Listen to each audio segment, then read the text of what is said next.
ಗುರುಭ್ಯೋ ನಮಃ. ಆತ್ಮೀಯ ಗಮಕ ಕಲಾಸಕ್ತರೆಲ್ಲರಿಗೂ ನಮಸ್ಕಾರಗಳು. ಕರ್ನಾಟಕ ಗಮಕ ಕಲಾ ಪರಿಷತ್ತು ಆಯೋಜಿಸಿರುವ ತೊರವೆ ರಾಮಾಯಣ ಕಾವ್ಯದ ವಾಚನ ವ್ಯಾಖ್ಯಾನದ 2ನೇ ಸರಣಿಯ 2ನೇ ದಿನದ ಕಾರ್ಯಕ್ರಮಕ್ಕೆ ತಮಗೆಲ್ಲರಿಗೂ ಆದರದ ಸ್ವಾಗತ. ಇಂದಿನಿಂದ ಪ್ರಾರಂಭವಾಗಲಿರುವ ಅಯೋಧ್ಯಾಕಾಂಡ ಕಥಾಭಾಗವನ್ನು ನಡೆಸಿಕೊಡಲು ನಮ್ಮೊಂದಿಗಿರುವ ಕಲಾವಿದರು ವ್ಯಾಖ್ಯಾನದಲ್ಲಿ ಪ್ರತಿಷ್ಠಿತ ಡಿವಿಜಿ ಸಭಾಂಗಣದ ಚಿರಪರಿಚಿತ ನಮ್ಮೆಲ್ಲರ ಅಚ್ಚುಮೆಚ್ಚಿನ ವಿದ್ವಾಂಸರಾದ ಶತಾವಧಾನಿ ಡಾಕ್ಟರ್ ರಾ ಗಣೇಶ್ ರವರು, ವಾಚನದಲ್ಲಿ ಹಿರಿಯ ಗಮಕಿ ಕರ್ನಾಟಕ ಕಲಾಶ್ರೀ ಶ್ರೀಮತಿ ಗಂಗಮ್ಮ ಕೇಶವಮೂರ್ತಿಗಳು ಮತ್ತು ಕುಮಾರಿ ದ್ಯುತಿ ಉದಯೋನ್ಮುಖ ಹಿರಿಯ ಕಲಾವಿದೆ ಹಾಗೂ ಗಮಕಿ. ಕಲಾವಿದರಿಗೆ ನಿಮ್ಮೆಲ್ಲರ ಆತ್ಮೀಯ ಸುಸ್ವಾಗತ. ಮೊದಲಿಗೆ ಶತಾವಧಾನಿ ಡಾಕ್ಟರ್ ರಾ ಗಣೇಶ್ ರವರು ಮತ್ತು ಕುಮಾರಿ ದ್ಯುತಿ ಅವರಿಂದ ಕಾರ್ಯಕ್ರಮದ ಪ್ರಾರಂಭ. ಶತಾವಧಾನಿ ಡಾಕ್ಟರ್ ರಾ ಗಣೇಶ್ ಅವರ ಬಗ್ಗೆ ಮಾತನಾಡಲು ನಾನು ಸರ್ವತಾ ಶಕ್ತಳಲ್ಲ. ಏನು ಬೇಡ. ಕೇವಲ ಕರ್ತವ್ಯದ ದೃಷ್ಟಿಯಿಂದ ಶ್ರೀಯುತರ ಹಿರಿಮೆಯ ಬಗ್ಗೆ ಕೆಲವು ವಿಷಯಗಳನ್ನು ತಮ್ಮ ಮುಂದಿಡಲು ಪ್ರಯತ್ನಿಸುತ್ತೇನೆ. ಶತಾವಧಾನಿಗಳ ಪ್ರತಿಭೆ, ಪಾಂಡಿತ್ಯ ಮತ್ತು ವ್ಯಕ್ತಿತ್ವವನ್ನು ಸಂಪೂರ್ಣವಾಗಿ ತಿಳಿಯಲು 1-2 ಸರಣಿ ಕಾರ್ಯಕ್ರಮಗಳು ಬೇಕಾದೀತು. ಡಾಕ್ಟರ್ ರಾ ಗಣೇಶ್ ಮೂಲತಃ engineer, BE mechanical, MSc engineering, MA ಸಂಸ್ಕೃತದಲ್ಲಿ ಮತ್ತು ಕನ್ನಡದಲ್ಲಿ D.Litt ಪದವೀಧರರು. ಶ್ರೀಯುತ ಗಣೇಶರು ಅಭಿಜಾತ ಶೈಲಿಯ ಶ್ರೇಷ್ಠ ಆಶುಕವಿ. 18 ಭಾಷೆಗಳನ್ನು ಬಲ್ಲವರಾಗಿದ್ದು ಸಂಸ್ಕೃತ, ಕನ್ನಡ, ತೆಲುಗು, ತಮಿಳು, ಹಿಂದಿ ಮತ್ತು ಪ್ರಾಕೃತ ಭಾಷೆಗಳಲ್ಲಿ ವಿಶಾರದರು. ಪಾಲಿ, ಗ್ರೀಕ್, ಲ್ಯಾಟಿನ್ ಭಾಷೆಗಳಲ್ಲೂ ಪರಿಣತರು.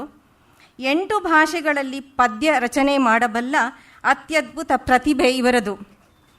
ಡಾಕ್ಟರ್ ಗಣೇಶರು ಅಷ್ಟಾವಧಾನ ಪ್ರವೀಣರು, ಶತಾವಧಾನ ಧುರೀಣರು. ತಮ್ಮ 19ನೇ ವಯಸ್ಸಿನಲ್ಲಿ ಮೊದಲ ಅವಧಾನವನ್ನು ನಡೆಸಿಕೊಟ್ಟ ಶ್ರೀ ಗಣೇಶರು ಇಂದಿಗೆ 1000ಕ್ಕೂ ಮೇಲ್ಪಟ್ಟು ಅಷ್ಟಾವಧಾನಗಳನ್ನು ನಡೆಸಿಕೊಟ್ಟಿದ್ದಾರೆ. ಕನ್ನಡದಲ್ಲಿ ಅವಧಾನ ಕಲೆ ಎಂಬ ಇವರ ಮಹಾಪ್ರಬಂಧಕ್ಕೆ ಕನ್ನಡ ವಿಶ್ವವಿದ್ಯಾಲಯದಿಂದ ಪ್ರಥಮ D.Litt ಪದವಿಯನ್ನು ಗಳಿಸಿದ್ದಾರೆ.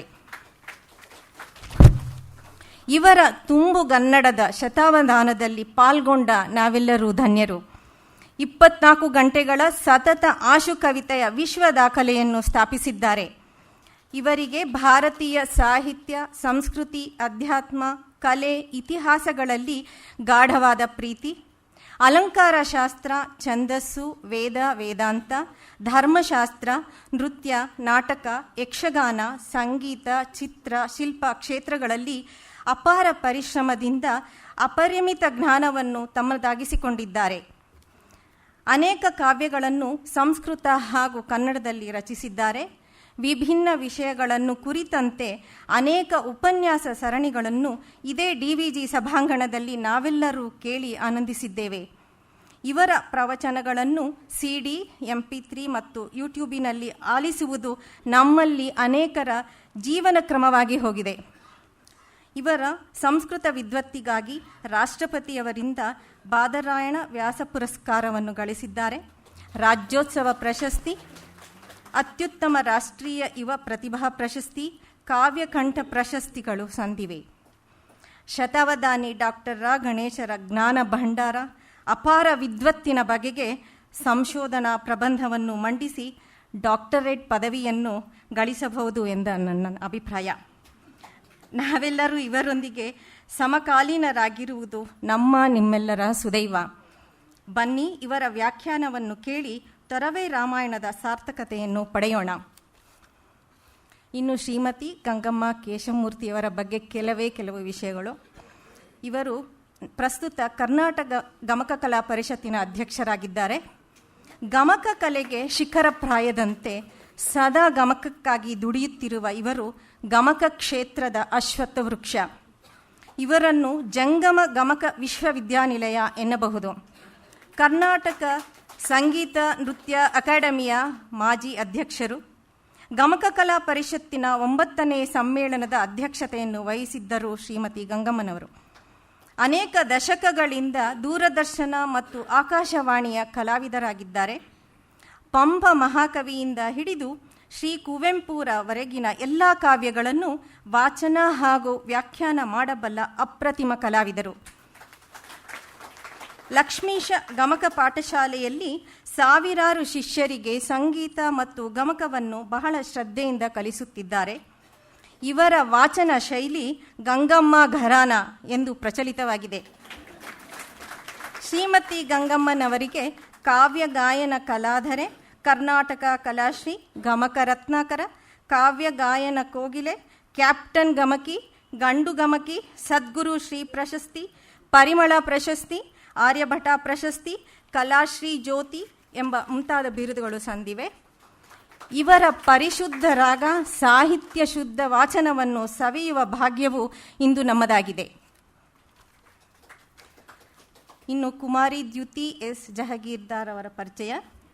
ಕುಮಾರಿ ದ್ಯುತಿ ಇಂಜಿನಿಯರಿಂಗ್ ವಿದ್ಯಾರ್ಥಿನಿ, ಕಂಪ್ಯೂಟರ್ ಸೈನ್ಸ್ ಪ್ರಥಮ ವರ್ಷದ ವ್ಯಾಸಂಗ ಮಾಡುತ್ತಿದ್ದಾಳೆ.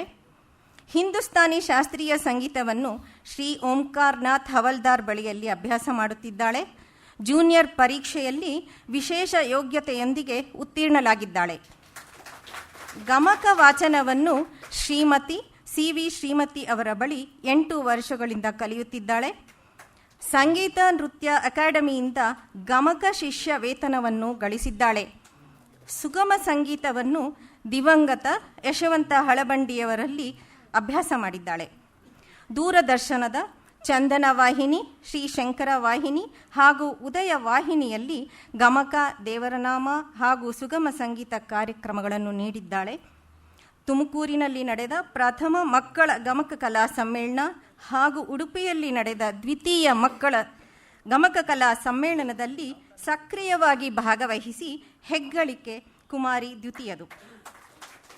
ಅಖಿಲ ಕರ್ನಾಟಕ ಗಮಕ ಕಲಾ ಸಮ್ಮೇಳನದಲ್ಲಿ ತೊರವೆ ರಾಮಾಯಣದ ವಾಚನ ಮಾಡಿದ್ದಾಳೆ.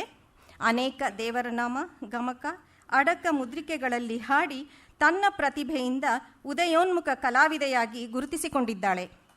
ಈ ದಿನ ಡಿವಿಜಿ ಸಭಾಂಗಣದಲ್ಲಿ ಶತಾವಧಾನಿಗಳೊಡನೆ ವಾಚನ ನಡೆಸಿಕೊಡ್ತಿರುವುದು ಮತ್ತೊಂದು ವಿಶಿಷ್ಟ ಮೈಲಿಗಲ್ಲು. ಇನ್ನು ಕಾರ್ಯಕ್ರಮಕ್ಕೆ ತಡ ಮಾಡದೆ ಅನುವು ಮಾಡಿಕೊಡೋಣ. ನಮಸ್ಕಾರ.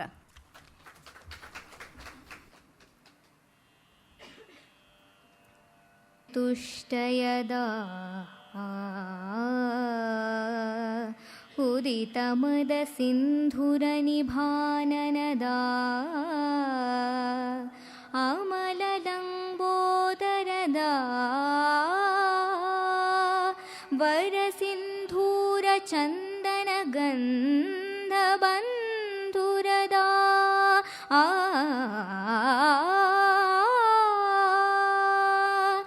ಉರುಲಲಾಟದಿ ನರ್ತಿಸುವ ಕಚಭರದ ಕಮನೀಯ ಪ್ರಭಾ ವಿಸ್ತರ ವಿನಾಯಕ ಮಾಡೆ ಮಗೆ ನಿರ್ವಿಘ್ನದಾಯಕವಾ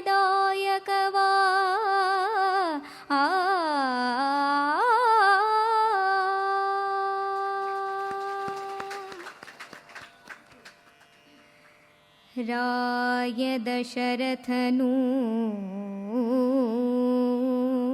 ಅಖಿಳ ಲೋಕದ ರಾಯ ರಾಮಂಗೆ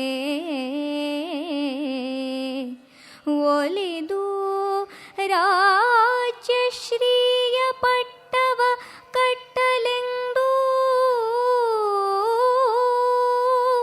ರಾಯ ದಶರಥನು ಉದ್ಯೋಗ ಮನನಾದ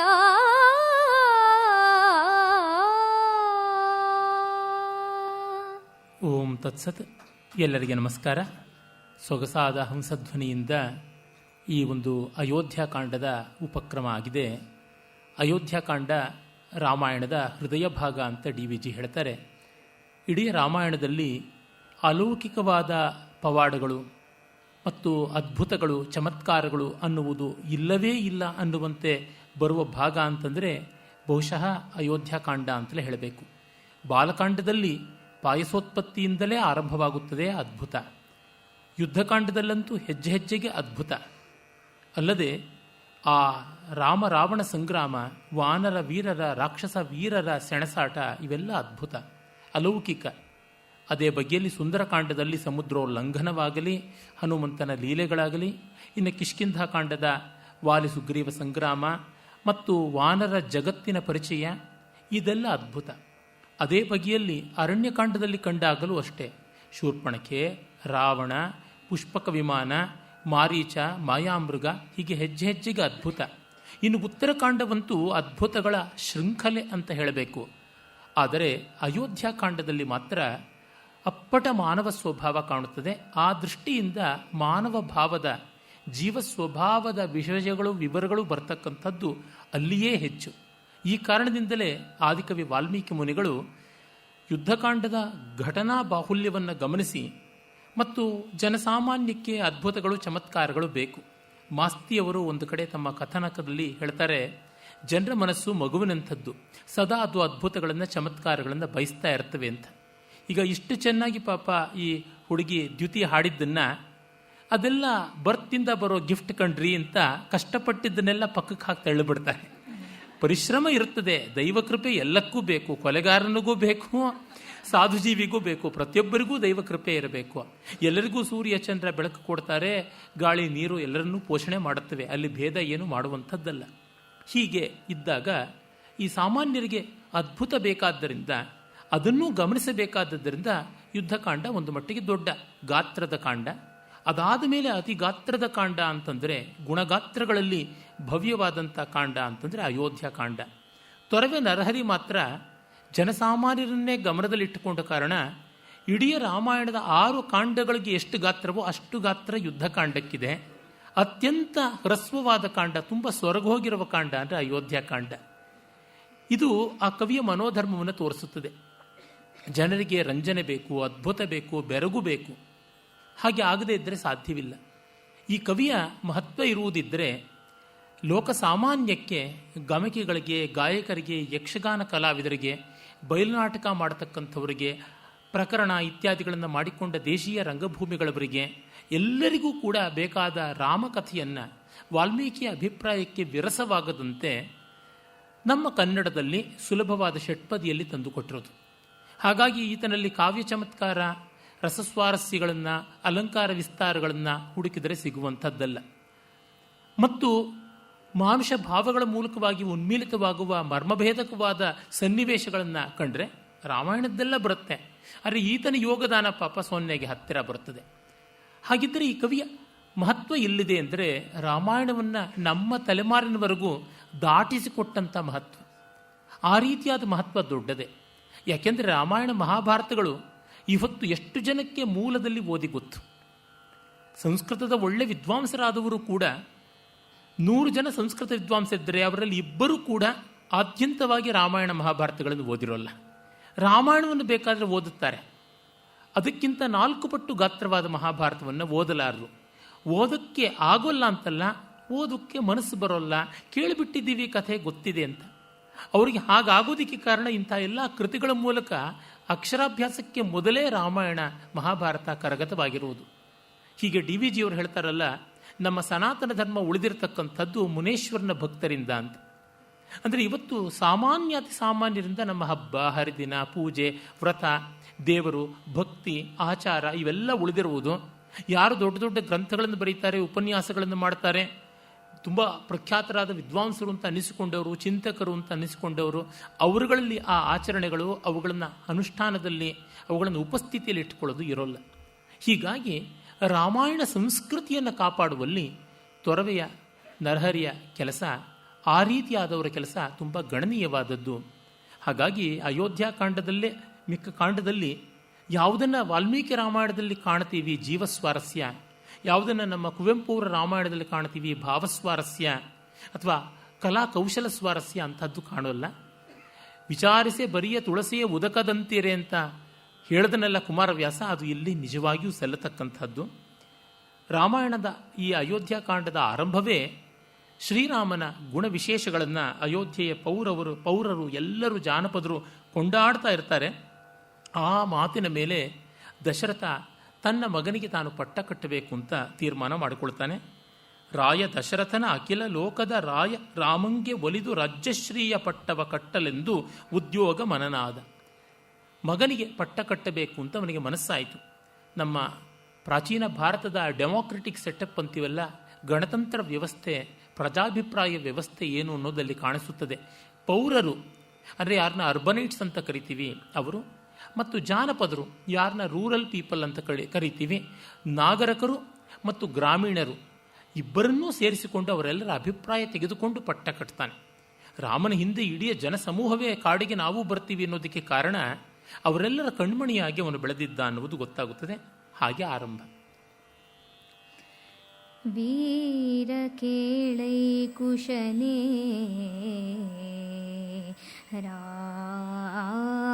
ರಾಜಕುಮಾರ ಕರುನಾಲ್ವರಿಗೆ ಭದ್ರಾಗಾರ ಸವದವು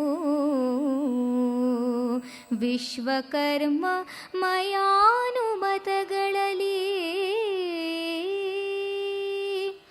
ಬೇರೆ ಬೇರರಸಿಯರು ಸಹಿತ ಸುತಾರಿಯಲಿ ಶುಭ ಲಗ್ನದಲ್ಲಿ ವಿಸ್ತಾರ ವೈಭವದೊಸಗೆಯಲಿ ಹೊಕ್ಕರು ನಿಜಾಲಯವ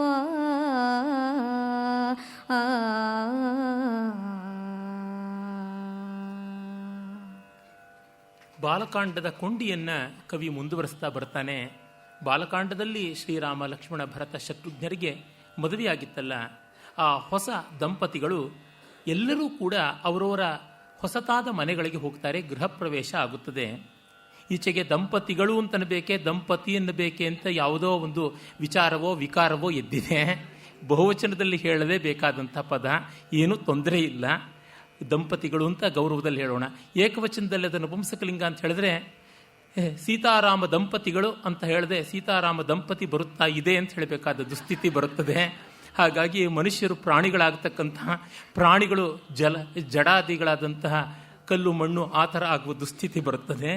ಇಲ್ಲಿ ನವದಂಪತಿಗಳು 4 ಜೋಡಿಗಳು ಕಣ್ಮಣಿಗಳಾಗಿದ್ದಂಥವರು ದಶರಥನ ಮತ್ತು ಅವನ ಪತ್ನಿಯರಿಗೆ ಅವರು ವಿಶ್ವಕರ್ಮ ಮಯಾನುಮತದಲ್ಲಿ ಬೇರೆ ಬೇರೆ ಅರಸಿಯರು ಸಹಿತ ಸುತಾರೆಯಲ್ಲಿ ಶುಭಲಗ್ನದಲ್ಲಿ ವಿಸ್ತಾರ ವೈಭವದ ಹೊಸಗಿಯಲ್ಲಿ ಹೊಕ್ಕರು ನಿಜಾಲೈವ. ಶುಭಲಗ್ನ, ಶುಭಯೋಗ, ಶುಭಕರ್ಣ, ಶುಭ ನಕ್ಷತ್ರ ಇತ್ಯಾದಿ ಪಂಚಾಂಗಾನುಸಾರವಾಗಿ ಅವರವರು ತಮ್ಮ ತಮ್ಮ ಭವನ ಪ್ರವೇಶ ಮಾಡಿದ್ರು. ಅವೆಲ್ಲ ವಾಸ್ತುಶಿಲ್ಪಾನುಗುಣವಾಗಿತ್ತು. ಮಾಯಮತ, ವಿಶ್ವರೂಪ ಮತ, ಮಾನಸಾರ, ಮನುಷ್ಯಾಲಯ ಚಂದ್ರಿಕಾ ಈ ರೀತಿಯಾಗಿ ಉಂಟು. ಇತ್ತೀಚೆಗಷ್ಟೇ ಒಳ್ಳೆಯ ವಿದ್ವಾಂಸರಾದ ಪ್ರೊಫೆಸರ್ KS ಕಣ್ಣನ್ ಅವರು ಮತ್ತು RN ಅಯ್ಯಂಗಾರ್ ಅವರು ಸೇರಿ ನಾರದ ಶಿಲ್ಪ ಅನ್ನುವ ಒಂದು ಅತ್ಯಂತ ಪ್ರಾಚೀನ ಶಿಲ್ಪ ಗ್ರಂಥವನ್ನು ಕೂಡ ಆಂಗ್ಲ ಭಾಷಾನುವಾದದ ಸಮೇತ ತಂದಿದ್ದಾರೆ. ಆಸಕ್ತರಾದಂಥವರು ನೋಡಬೇಕಾದ ಗ್ರಂಥ. ಅಲ್ಲಿ ಗೊತ್ತಾಗುತ್ತೆ ಪ್ರಾಚೀನ ಭಾರತದಲ್ಲಿ ಯಾವ ಬಗೆಯಲ್ಲಿ ಆರ್ಟ್ ಗ್ಯಾಲರಿ ಇತ್ತು, ಯಾವ ಬಗೆಯಲ್ಲಿ ಈ ಸಂಗೀತ ನೃತ್ಯ ಸಭೆಗಳು ಇದ್ದವು ಅಂತ ಕೂಡ ಗೊತ್ತಾಗುತ್ತದೆ. ಯಾವುದನ್ನು ಥಿಯೇಟರ್ಸ್ ಅಂತ ಕರಿತೀವಿ, ಪರ್ಫಾರ್ಮಿಂಗ್ ಥಿಯೇಟರ್ಸ್ ಅಂತ, ಆರ್ಟ್ ಗ್ಯಾಲರೀಸ್ ಅಂತ, ಇವುಗಳಿಗೆಲ್ಲ ಬೇಕಾದ ಡಿಸೈನ್ಸ್ ಅನ್ನುವಂಥದ್ದು ಆ ಕಾಲದಲ್ಲಿತ್ತು ಅಂತ. ಅಂದರೆ ಇವತ್ತು ಅದಕ್ಕಿಂತ ತುಂಬ ಮುಂದುವರೆದಿದೆ. ಆದರೆ ಅದರ ಬಗ್ಗೆ ಎಲ್ಲ ಗಮನ ಇಟ್ಟಿದ್ದರು ಆ ಕಾಲದವರು ಅಂತ ಗೊತ್ತಾಗುತ್ತದೆ. ಸುಮಾರು 1500 ವರ್ಷಕ್ಕೆ ಕಡಿಮೆ ಇಲ್ಲದಷ್ಟು ಪ್ರಾಚೀನವಾದ ಗ್ರಂಥ ಅದು ಅಂತ ಗೊತ್ತಾಗುತ್ತದೆ. ಹೀಗೆ ಬೇರೆ ಬೇರೆ ಆ ವಾಸ್ತುಶಿಲ್ಪ ಶಾಸ್ತ್ರಗಳ ಅನುಸಾರವಾಗಿ ನಿರ್ಮಿತವಾದ ಭವನಗಳಲ್ಲಿ ಅವರು ಬಿಡದಿ ಮಾಡ್ಕೋತಾರೆ. ಆಳಿದನು ರಾಮನ ವಿವಾಹದ ಮೇಲೆ 12 ಬುಧ ಪರ್ಯಂತ ಓಲಗಿಸಿಕೊಂಡು ಅಖಿಳ ರಾಯರನು ಅವನಿ ಮಂಡಲವ ಆಳಿದನು. ಕೇಳಿದೈ ಕುಶ ನಿಮ್ಮ ಮುತ್ತಯ್ಯನಾಲಯಕ್ಕೆ ಬಳಿಕೊಂದು ದಿನ ನೃಪ ಬಾಲಕನು ಬಂದನು ಕಣ. ಕೈಕೆಯ ಮಹೀಪತಿಯ ಬಾಲಕನು ಬಂದನು.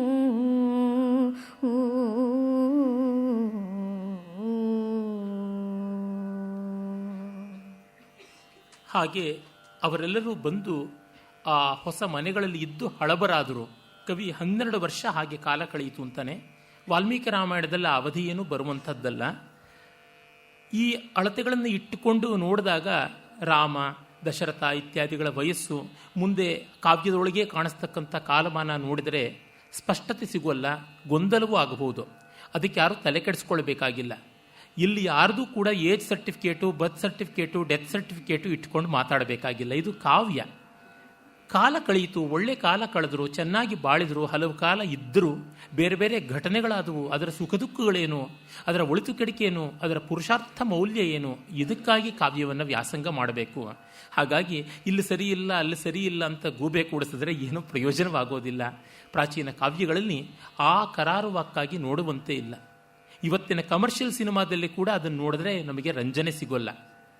ಆದರೆ ಅದರ ಮೆಸೇಜ್ ಅನ್ನುವುದು, ಅದರ ಎಂಟರ್ಟೈನ್ಮೆಂಟ್ ಅನ್ನೋದಕ್ಕೆ ಯಾವ ಕೊರತೆಯೂ ಆಗೋಲ್ಲ.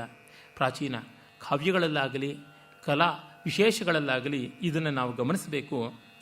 ಹೀಗೆ 12 ವರ್ಷ 12 ಅಬ್ದ 12 ವರ್ಷಗಳನ್ನು ಕಳೆದರು ಅಂತ ಕವಿ ಹೇಳ್ತಾನೆ.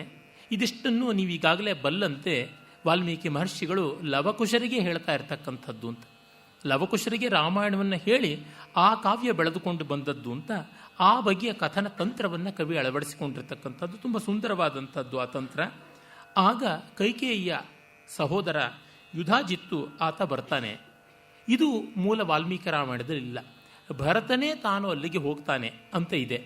ಮದುವೆ ಆದಮೇಲೆ ತನ್ನ ಹೊಸ ಹೆಂಡತಿಯನ್ನು ತೋರಿಸಬೇಕು ಅಜ್ಜನಿಗೆ, ಸೋದರ ಮಾವನಿಗೆ ಅಂತ ಅನಿಸಿರುತ್ತದೆ.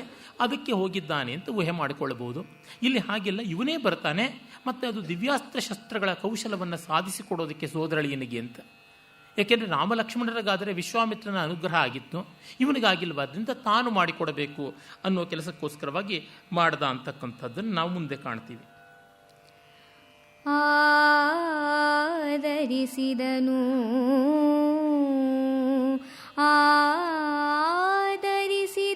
ಬಳಿಕ ಕೈಕೆಯ ಸೋದರನ ಸುಕ್ಷೇಮ ಕುಶಲವನು ಆದಯಾಂಬುಧಿ ಕೇಳಿದನು. ಕೈಕೆಯ ನೃಪೋತ್ತಮನ ಸುಕ್ಷೇಮ ಕುಶಲವನು ಕೇಳಿದನು. 5 ದಿನವಿದ್ದು ಈತ ತನ್ನಯ ಸೋದರಳಿಯಂದಿರನು ನಿಜ ಪುರಿಗೊಯ್ದನು ಅಭ್ಯಾಸಿಸಲು ವರಶಸ್ತ್ರಾಸ್ತ್ರ ಕೌಶಲವಾ.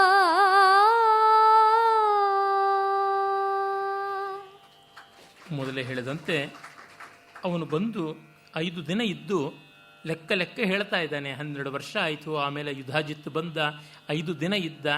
ಸಣ್ಣ ಸಹೋದರಿಯ ಪುತ್ರನನ್ನು, ಸೋದರಳಿಯನನ್ನು ನಿಜಪುರಿಗೆ ಒಯ್ದು ಕೇಕೆಯ ರಾಜ್ಯಕ್ಕೆ ಕರೆದುಕೊಂಡು ಹೋಗಿ ವರಶಸ್ತ್ರಾಸ್ತ್ರ ಕೌಶಲವನ್ನು, ಅಸ್ತ್ರ ಅಂದರೆ ಮಂತ್ರಭರಿತವಾದ ಆಯುಧ, ಶಸ್ತ್ರ ಅಂದರೆ ಮಂತ್ರವಿಲ್ಲದ ಸಾಮಾನ್ಯವಾದ ಲೌಕಿಕವಾದ ಆಯುಧ, ಇವೆರಡಲ್ಲಿ ಕೂಡ ಪರಿಣತಿಯನ್ನು ಗಳಿಸೋದಿಕ್ಕೆ ಅಂತ ಕರೆದುಕೊಂಡು ಹೋಗ್ತೀನಿ ಅಂತ ಹೇಳಿ ಆಮೇಲೆ ಮುಂದಿನ ಕಥೆಯನ್ನು ಕವಿ ಹೀಗೆ ಮುಂದುವರಿಸ್ತಾನೆ. ಲವನೆ ಕೇಳು ಆ ಭರತನ ಸಹಭವ ಸಹಿತ ನಿಜ ಪಿತನ ಬೀಳ್ಕೊಂಡು ಅವನಿಜೇಶನ ಕೈಯ ಕಳುಹಿಸಿಕೊಂಡು ಕೈಕೆಯನ ಭವನ ಕೈದಿದನತ್ತಲೂ ಇತ್ತಲೂ ದಿವಸ ದಿವಸಕ್ಕೆ ಕೌಸಲ ಸಂಭವನ ಸತ್ವರ್ತನಿಗೆ ಸಂತೋಷಿಸಿದನ ಭೂಪ.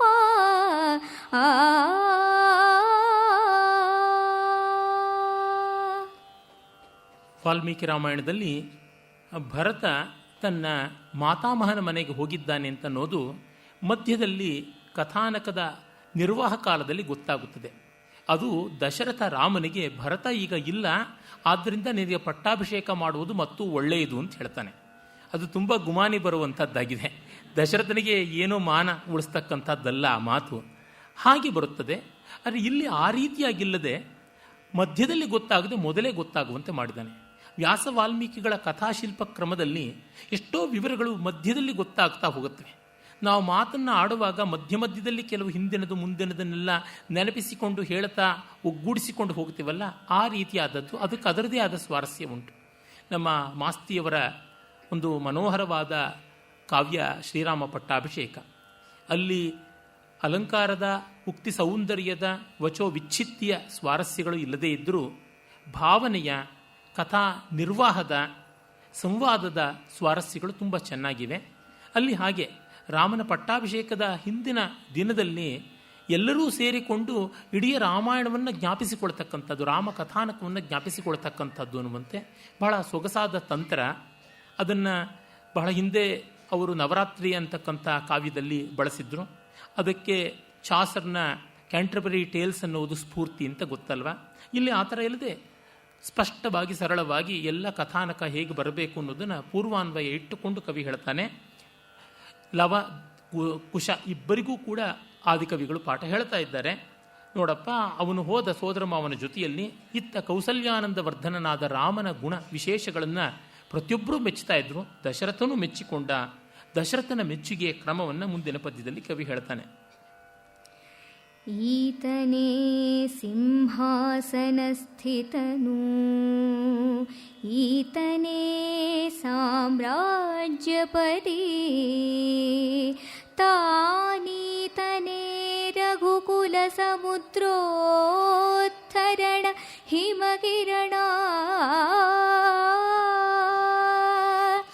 ಈತನೇ ರಘುನಾಥನು ಎಂಬಿ ಮಾತು ಮಂತ್ರಿ ಮಹಾಪ್ರಧಾನ ವಿನೀತ ವಿನಿಯೋಗಿಗಳಿಗೆ ಎಚ್ಚರಿಸಿದನು ನರನಾಥ.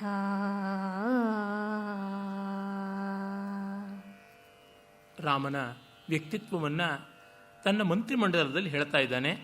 ಅವನು ತನ್ನ ನಿರ್ಣಯವನ್ನು ಹೇಳಿದ್ದಾನೆ. ಏನೆಂದರೆ, ಇವನೇ ಮುಂದೆ ತನ್ನ ಉತ್ತರಾಧಿಕಾರಿ ಆಗತಕ್ಕಂಥವನು. ಲೋಕೋತ್ತರ ವ್ಯಕ್ತಿತ್ವದ ರಾಮನೇ ಉತ್ತರಾಧಿಕಾರಿ. ಸಿಂಹಾಸನ ಸ್ಥಿತನು ಈತನೇ. ಸಿಂಹಾಸನದಲ್ಲಿ ಇದ್ದಾನೆ ಅಂತ ಅರ್ಥ, ಅಂದರೆ ಸಿಂಹಾಸನದಲ್ಲಿ ಇರ್ತಾನೆ ಎನ್ನುವ ತಾತ್ಪರ್ಯ.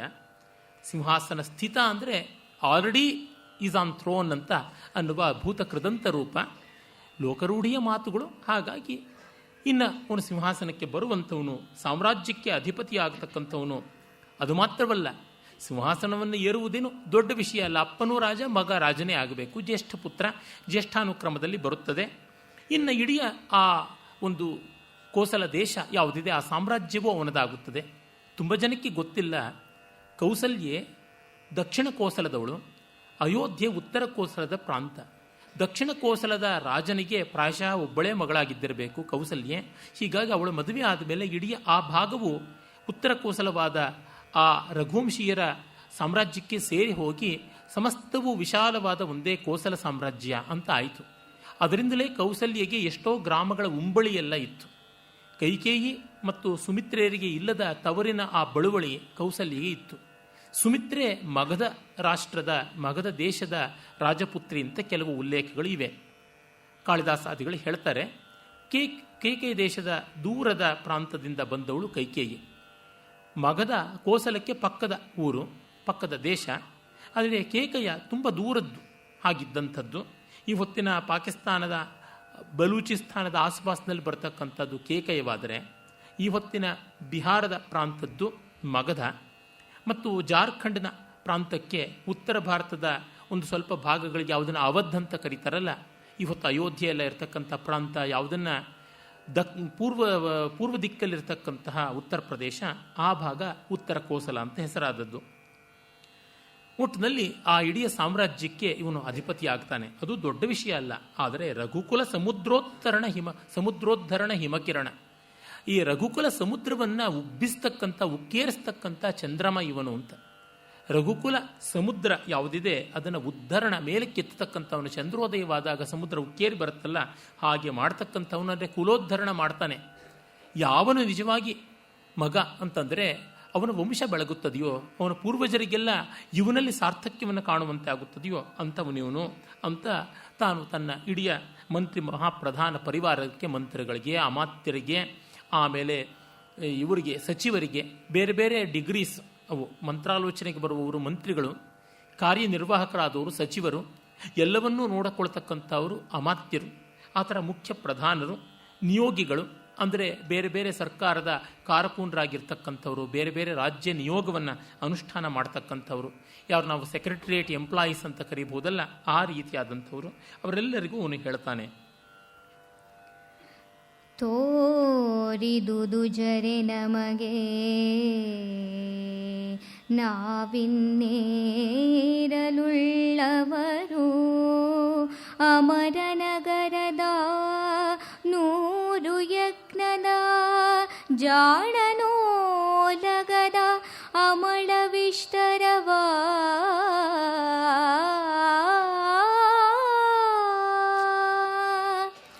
ತೋರುತ್ತಿದೆ ಚಿತ್ತದಲ್ಲಿ ಮೆಕ್ಕಿನ 3 ಮಕ್ಕಳಿಗಿಂದ ರಾಮನೇ ವೀರನು ಈ ಸಾಮ್ರಾಜ್ಯ ಸತಿಗೆ, ರಾಮನೇ ವೀರನು ಎಂದ ಅವನಿಪತಿ ನುಡಿದ.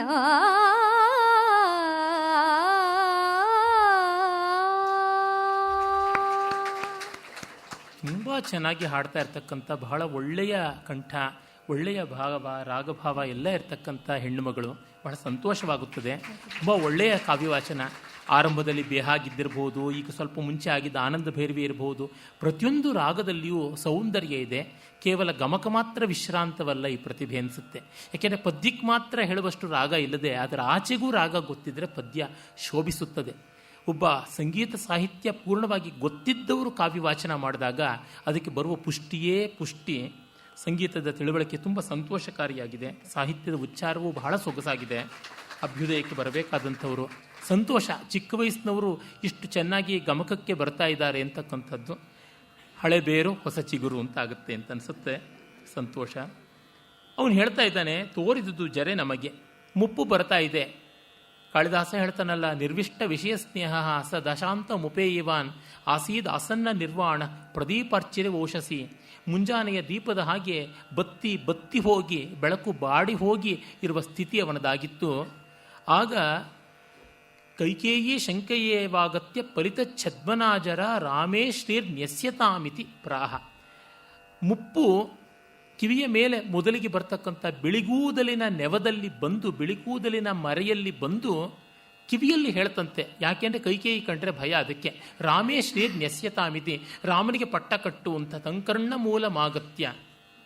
ಕೈಕೇಯಿ ಶಂಕಯೇವಾಹ ಫಲಿತ ಛದ್ಮನ ಜರ. ಏನಂತ? ರಾಮೇ ಶ್ರೀರ್ ನ್ಯಸ್ಯತಾಮಿತಿ, ರಾಮನಿಗೆ ಸಂಪತ್ತಿಯನ್ನು ಅಧಿಕಾರವನ್ನು ಕೊಟ್ಟುಬಿಡು ಅಂತ. ಅದಕ್ಕೆ ಈ ಕಾಲದವರು ಡೈ ಮಾಡ್ಕೊಂಡು ಬಿಡ್ತಾರೆ. ಕಿವಿ ಹತ್ತಿರ ಯಾವ ಬಿಳಿ ಕೂದಲು ಬಂದು ಹೇಳೋಕ್ಕಾಗಲ್ಲ. ಮರಣಸ್ಯ ಮುನೇರಾಜನ್ ಜರ ಧವಲ ಚಾಮರ ಅಂತ ಯೋಗವಾಸಿಷ್ಠ ಹೇಳುತ್ತದೆ. ಮೃತ್ಯುವಿಗೆ ಇರ್ಕೆಲದ ಕಿವಿಯಿಂದ ಮೇಲಕ್ಕೆ ಬರ್ತಕ್ಕಂಥ ಬಿಳಿಯ ಕೂದಲುಗಳೇ ಚಾಮರವಂತೆ. ಮೃತ್ಯು ಆ ಬಿಳಿಯ ಚಾಮರವನ್ನು ಬೀಸಿಕೊಂಡೇ ಬರುತ್ತೆ ಅಂತ. ಬೇಡವೇ ಬೇಡ ಆ ಚಿಂತೆ ಅಂತ ಡೈ ಮಾಡಿಬಿಟ್ರೆ ಮೃತ್ಯು ಎಲ್ಲಿ ಬರ್ತದೆ ಅಂತ ಅವನು ಹೇಳ್ತಾನೆ. ನನಗಿನ್ನ ಅಮರ ನಗರದ 100 ಯಜ್ಞದ ಜಾಣ ನೋಲಗ. 100 ಯಜ್ಞದ ಜಾಣ ಯಾರು? ಇಂದ್ರ. ಶತಮಖ, ಶತಮನ್ಯು ಅಂತಲೂ ಹೇಳ್ತಾರೆ. ಯಜ್ಞಕ್ಕೆ ಮನ್ಯು ಮಖ ಅಂತೆಲ್ಲ ಉಂಟು. ಶತಕ್ರತು ಅಂತಲೂ ಕರೀತಾರೆ. ಹಾಗೆ 100 ಅಶ್ವಮೇಧಯಾಗ ಮಾಡಿದ ಇಂದ್ರನ ಓಲಗದಲ್ಲಿ ನನಗೆ ಅವಕಾಶ ಅಂತ. ಅಮಳ ವಿಷ್ಟರವ ತೋರುತ್ತಿದೆ. ವಿಷ್ಟರ ಅಂದರೆ ಪೀಠ. ಆ ಇಂದ್ರಲೋಕದಲ್ಲಿ ನನಗೊಂದು ಪೀಠ ಕಾದಿದೆ, ನಾನು ಅಲ್ಲಿಗೆ ಹೋಗ್ತೀನಿ. ಹಾಗಾಗಿ ತೋರುತ್ತಿದೆ ಚಿತ್ತದಲ್ಲಿ ಮಿಕ್ಕಿನ 3 ಮಕ್ಕಳಿಗಿಂದ ರಾಮನೇ ನೀರ. ನೀರ ಅಂದರೆ ಪ್ರೀತಿಪಾತ್ರನಾದ, ಆತ್ಮೀಯ, ಗೌರವಾರ್ಹನಾದವನು, ಸ್ವಾಮಿ, ಪ್ರಭು ಅಂತೆಲ್ಲ ಅರ್ಥ ಉಂಟು. ಈ 3 ಮಕ್ಕಳಿಗಿಂತ ರಾಮ ದೊಡ್ಡವನು ಅಂತ ಅನಿಸುತ್ತದೆ. ಎಲ್ಲರೂ ಒಂದೇ ದಿನ ಬೆಳಗ್ಗೆ ಮಧ್ಯಾಹ್ನ ಸಂಜೆ ಅಂತ ಹುಟ್ಟಿದವರು. ಆದರೆ ಇವನಲ್ಲಿ ವಿಶಿಷ್ಟವಾದ ಗುಣ ಕಾಣ್ತಾ ಇದೆ ಅಂತ ಹೇಳ್ತಾನೆ. ಬಳಿಕಲಿ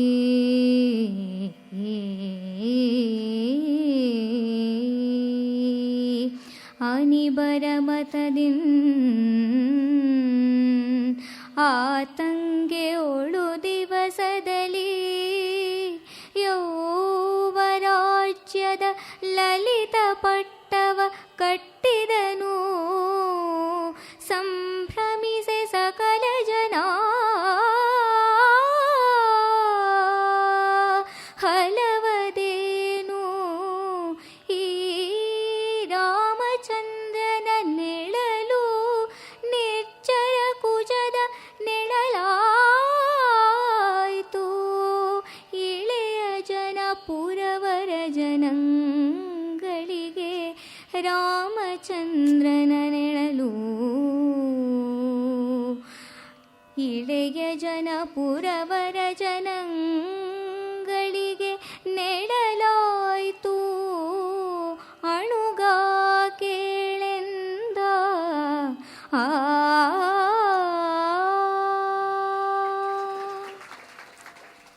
ಸೊಗಸಾದ ಕಲ್ಯಾಣಿ ಎಲ್ಲರ ಅಭಿಪ್ರಾಯವನ್ನು ತೆಗೆದುಕೊಂಡು ಅನಿಬರ ಮತದಿನ್ ಆತಂಗೆ ಬಂತು ನಿಶ್ಚಯ. ಯೌವರಾಜ್ಯದ ಲಲಿತ ಪಟ್ಟವ ಕಟ್ಟಿದನು. ಯೌವರಾಜ್ಯಾಭಿಷೇಕವನ್ನು ಮೊದಲು ಮಾಡ್ತಾನೆ. ಪ್ರೊಬೇಷನರಿ ಪೀರಿಯಡ್ ಅಂತ ಹೇಳ್ಬೋದು. ಇನ್ನೇನು ಹೇಳೋಣ, ನಿರ್ಜರ ಕುಜದ, ನಿರ್ಜರ ಅಂದರೆ ಮುಪ್ಪಿಲ್ಲದ ದೇವತೆಗಳ ಕುಜ, ಭೂಮಿಯಲ್ಲಿ ಹುಟ್ಟಿದ್ದು ಮರ. ಕು ಭೂಮೌ ಕೌ ಭೂಮೌ ಜಾತಃ ವೃಕ್ಷ ಅಂತ, ಕುಜ ಅಂದರೆ ಮರ ಅಂತ, ನಿರ್ಜರ ಕುಜ ಅಂದರೆ ಕಲ್ಪವೃಕ್ಷ. ಈ ಕವಿ ಪಾಪ ಈ ರೀತಿಯಾದ ದುಷ್ಕರ ಪದ ಪ್ರಯೋಗಗಳಿಂದಲೇ ಒಂದಿಷ್ಟು ತೋರಿಸ್ಕೊಳ್ತಾನೆ ತನ್ನ ಸಾಮರ್ಥ್ಯ ಶಕ್ತಿ ಎಂಥದ್ದು ಅಂತ. ಒಳ್ಳೆ ಕಲ್ಪನೆಯ ಅರ್ಥಾಲಂಕಾರಗಳು ಪಾಪ ಎಲ್ಲಿಯೂ ಹುಡುಕಿದ್ರೂ ಸಿಗೋದಿಲ್ಲ. ಔಷಧಿಗೆ ಬೇಕು ಅಂದರೂ ಈ ಕಾವ್ಯದಲ್ಲಿ ಸಿಗೋಲ್ಲ. ಆದರೆ ಪದಗಳನ್ನು ಮಾತ್ರ ಪ್ರೌಢವಾಗಿ ಅಲ್ಲಲ್ಲಿ ಚೆನ್ನಾಗಿ ಬಳಸ್ತಾ ಹೋಗ್ತಾನೆ. ಇವನದು ಕಲ್ಪವೃಕ್ಷದ ಛಾಯೆಯಂತೆ ಆಗುತ್ತದೆ ರಾಮರಾಜ್ಯ ಅಂತ ಊರಿನವರಿಗೆಲ್ಲ ಹೇಳಿ, ಪುರವರ ಜನಗಳಿಗೆ ಅಣುಗ, ಅಣುಗ ಅಂದರೆ ಆತ್ಮೀಯ ಅಂತ. ಇದು ಲಕ್ಷಣಾವೃತ್ತಿಯಲ್ಲಿ ಕನ್ನಡದಲ್ಲಿ ಮಗ ಅನ್ನುವ ಅರ್ಥವನ್ನೇ ಕೈಗೊಳ್ಳುವಂತೆ ಆಯಿತು. ಇವನು ಪ್ರಾಚೀನವಾದ ಶುದ್ಧಾರ್ಥದಲ್ಲಿಯೇ ಬಳಸ್ತಾನೆ. ಮುಂದೆ ಹೇಳ್ತಾನೆ ಕವಿ, ಮನು ಮಹೇಶ ದಿಲೀಪ ಮಾಂಧಾತನು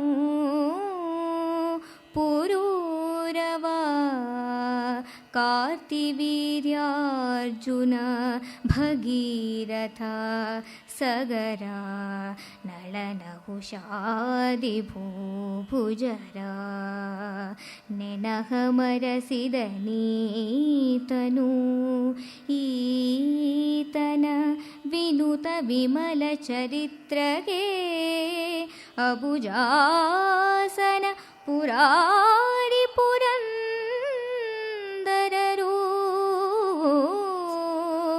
ಪುಳಕಿಸಿದರಡಿಗಡಿಗೆ.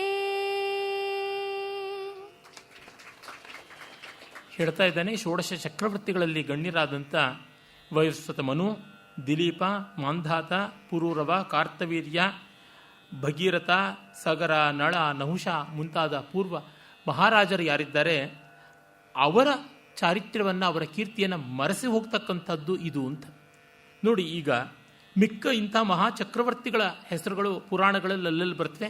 ಕೆಲವರ ಚರಿತ್ರೆ ಒಂದಿಷ್ಟು ವಿಸ್ತಾರವಾಗಿದೆ. ಉದಾಹರಣೆಗೆ ಕಾರ್ತಿವೀರ್ಯಂದು ಪುರಾಣಗಳಲ್ಲಿ ಒಂದಿಷ್ಟು ಬರ್ತದೆ. ಹಾಗೆ ಭಗೀರಥ, ಸಗರ, ನಳ, ನಹುಷ ಇತ್ಯಾದಿಗಳದು ಬರುತ್ತದೆ. ಆದರೆ ಯಾರದು ರಾಮಾಯಣದಷ್ಟು ವಿಸ್ತಾರವಾಗಿ ರಸಮಯವಾಗಿ ಆಗಲಿಲ್ಲ. ಮಾಂಧಾತ ಕೃತಯುಗಕ್ಕೆ ಅಲಂಕಾರಭೂತ ಅಂತ ಹೇಳ್ತಾರೆ. ಆದರೆ ಅವನ ಬಗ್ಗೆ ನಮಗೆ ಅವನ ಹೆಸರು ಬಿಟ್ಟು ಮತ್ತೆ ಇನ್ನೇನು ವಿಶೇಷವಾಗಿ ಗೊತ್ತಿಲ್ಲ. ಒಂದಿಷ್ಟು ಕಥೆಗಳಿವೆ. ಇಂದ್ರನೇ ಅವನಿಗೆ ಅಮೃತವನ್ನು ತಂದು ಕುಡಿಸಿದ, ಯವನಾಶ್ ಮಹಾರಾಜನ ಮಗ ಅಂತೆಲ್ಲ. ಆದರೆ ಅವನು ಏನೇನೆಲ್ಲ ಮಾಡ್ದ ಅನ್ನುವುದು ಯಾವ ಮಹಾಕವಿಯೂ ತೆಗೆದುಕೊಂಡು ಬರೀಲಿಲ್ಲ. ಅದನ್ನು ನೋಡಿದಾಗ ರಾಮನ ಖ್ಯಾತಿ ಎಂಥದ್ದು ಅನ್ನೋದು ಗೊತ್ತಾಗುತ್ತದೆ. ಇನ್ನು ಇವನನ್ನು ಕಂಡು ಸಾಕ್ಷಾತ್ತಾಗಿ ಬ್ರಹ್ಮ, ಇಂದ್ರ ಮತ್ತು ಮಹಾದೇವಾದಿಗಳು ಕೂಡ ರೋಮಾಂಚನಗೊಳ್ಳುತ್ತಾರೆ ಅಂತ ಹೇಳ್ತಾನೆ. ಬಯಸುವಳು ಭುವನಿತೆ ವಿಪ್ರಪ್ರಿಯನನು ಉರುಧಾರ್ಮಿಕನ ರಿಪು ನಿರ್ಭಯನ ನಿಯತಮತಿ ಪ್ರತಿಜ್ಞನ ರಾಘವೇಶ್ವರನ ಬಯಸುವಳು ಪುರಲಕ್ಷ್ಮೀ ಜಗದಾಶ್ರಯ ಸುಪರ್ವದ್ರುಮನನ ಎಂತುಟೋ ದಯೆ ಸಮಸ್ತರ ಮೇಲೆ ರಘುರಾಜೇಂದ್ರ ಚಂದ್ರಮನ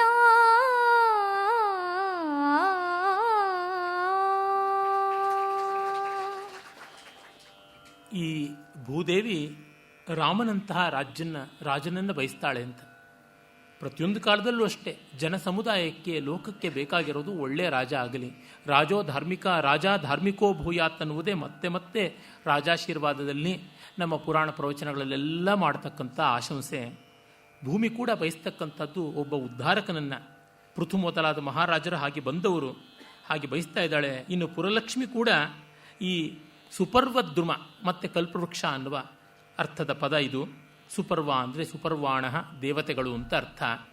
ಆ ಸುಪರ್ವದ್ರುಮ ಅಂದರೆ ಕಲ್ಪವೃಕ್ಷದ ಹಾಗೆ ಇವನ ನೆರಳು ಕೊಡ್ತಾನೆ. ಅದಕ್ಕಾಗಿ ರಾಜಚಂದ್ರನನ್ನು ಮತ್ತೆ ಭೂಮಿ ನಿರೀಕ್ಷೆ ಮಾಡಿಕೊಂಡಿದೆ ಅಂತ ಹೇಳ್ತಾನೆ. ಮತ್ತು ಏನೇನು ಸಂತೋಷ ಅನ್ನುವುದನ್ನು ಮುಂದೆ ತಿಳಿಸ್ತಾನೆ. ಪಲ್ಲವಿಸಿದುದು ಹರುಷಲತೆ ಭೂವಲ್ಲಭಂಗೆ ಆ ಜನಕತನುಜಾವಲ್ಲಭನ ನಡವಳಿಯ ನೀತಿಯ ನಿರ್ವಿಕಾರತೆಗೆ ಹರುಷಲತೆ ಪಲ್ಲವಿಸಿದುದು ಎಲ್ಲಿಗೀತನೇ ಕರ್ತೃ ಕಾಮಿತವಲ್ಲಭಗೆ ನಾವು ಭರ್ತೃವಾದರೆ ಬಲ್ಲವಿಗೆ ಲೇಸು ಎಂದು ಭೂಮಿ ಪಾಲ ಮನದಂದ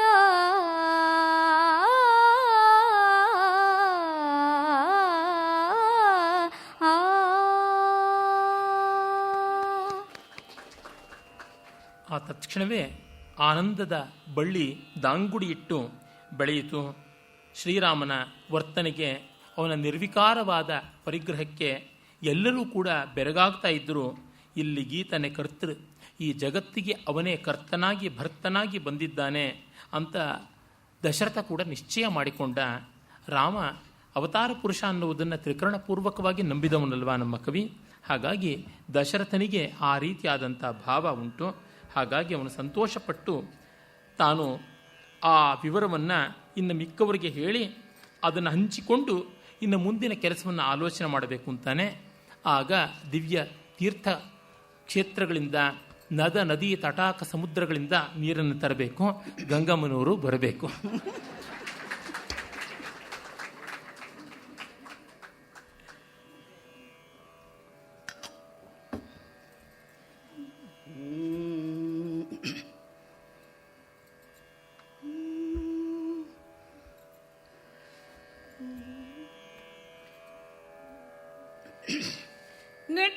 ನಿಟ್ಟನಧಿರಾಜೇಂದ್ರ ಪಟ್ಟವ ಕಟ್ಟುವೆನು, ಕಮಲಾಂಬಕನ ಪಡಿಗಟ್ಟಿನ ಅಗ್ಗದ ರಾಮಚಂದ್ರಂಗೆ, ಕಮಲಾಂಬಕನ ಪಡಿಗಟ್ಟಿನಾಗ ಅಗ್ಗದ ರಾಮಚಂದ್ರಂಗೆ ನೆಟ್ಟನೆ ಅಧಿರಾಜೇಂದ್ರ ಪಟ್ಟವ ಕಟ್ಟುವೆನೆಂದು ನಿಶ್ಚಯಿಸಿ ಇಟ್ಟೆಡೆಯ ಹರುಷದಲ್ಲಿ ರೂಪ ಹೊಂಗಟ್ಟಿಗೆಯ ಚರರಿಂದಲೇ ಆ ಮನ ಮುಟ್ಟಿದಾಪ್ತರ ಕರೆಸಿ ಬಳಿಕ ಆ ಮನ ಮುಟ್ಟಿದಾಪ್ತರ ಕರೆಸಿ ಎಂದನು ಅವರ್ಗಳಿಗೆ.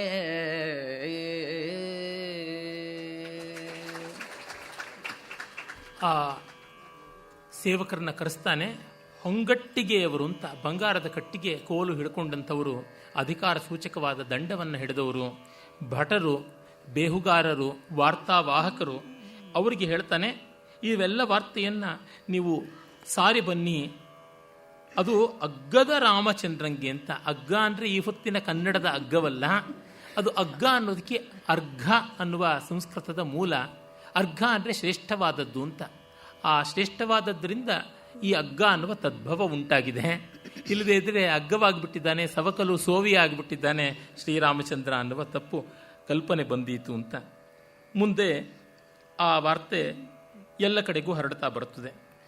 ಆಸೆ ಬೀತುದು ನಮಗೆ ರಾಜಶ್ರೀ ಸತಿಯ ಮೇಲಣ ಆಸೆ ಬೀತುದು ಮನಕ್ಕೆ ಅಭಿಲಾಷೆಯಾದುದು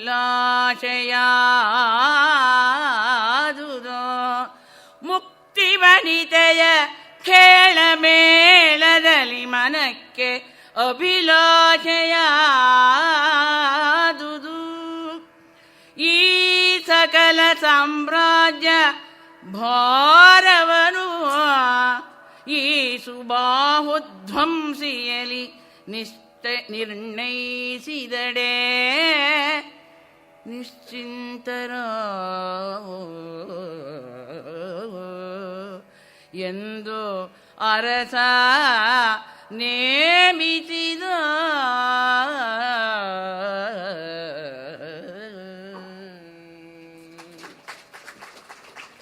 ಶ್ರೀಸತಿಯೊಡನೆ ಆಸೆ ಬೀತುದು ಅನ್ನೋದನ್ನ ಶ್ರೀರಾಗದಲ್ಲಿ ಹೇಳ್ತಾ ಇದ್ದಾರೆ. ಇದು ಏನು ವಿರೋಧಾಭಾಸ? ನಮಗಿನ್ನ ಆಸೆ ಇಲ್ಲ ಅಂತ ಹೇಳೋದ್ರೊಳಗೆ ಆಸೆ ಕಾಣಿಸ್ತಾ ಇದೆ. ಶ್ರೀರಾಗವನ್ನು ಕೇಳುವ ಆಸೆ ಅಂತೂ ತುಂಬ ಆಗ್ತಾ ಇದೆ. ರಾಜ್ಯದ ಮೇಲೆ ಆಸೆ ಇಲ್ಲ, ಇನ್ನು ಮುಕ್ತಿ ವನಿತೆಯ ಖೇಳ ಮೇಳದಲ್ಲಿ ಮುಕ್ತಿ ಸಾಮ್ರಾಜ್ಯವನ್ನು ಪಡೆಯಬೇಕು ಅಂತ ಆಗ್ತಾ ಇದೆ ಅಂತ. ನಮ್ಮ ಕವಿಗಳಿಗೆ ಹೆಣ್ಣಂದ್ರೆ ಅದೆಂಥ ಅಬ್ಸೆಷನ್ ಅಂತಂದ್ರೆ ಎಲ್ಲವನ್ನು ಬಿಟ್ಟು ಹೋಗುವಾಗಲೂ ಮುಕ್ತಿ ವನಿತೆ, ಮುಕ್ತಿ ಕಾಂತೆ, ಅಲ್ಲಿ ಕೂಡ ಇವರಿಗೆ ಮೋಕ್ಷದಲ್ಲೂ ಕಾಮ ತರಬೇಕು ಅಂತ ಆಸೆ.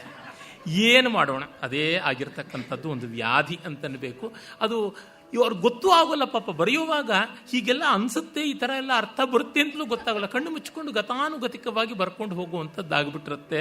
ಕಂಡಿದ್ದೀನಿ, ಇದು ತುಂಬ ಕಾವ್ಯಗಳು ಎಷ್ಟು ಓದಿ ಗೊತ್ತಾಗಿದೆಯಲ್ವಾ, ಅದು ನಿಸ್ಸಂಕೋಚವಾಗಿ ಬರ್ತಾ ಇರುತ್ತೆ.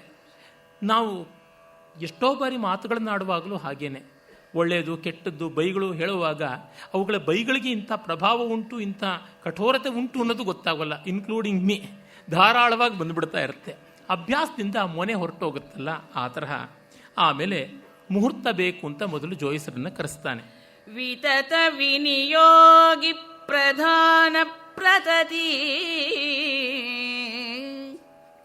ನೆಗಳ್ದ ಆರಾಜ ಕಾರ್ಯಸ್ಥಿತಿಗೆ ಪರಿಣಮಿಸಿದರು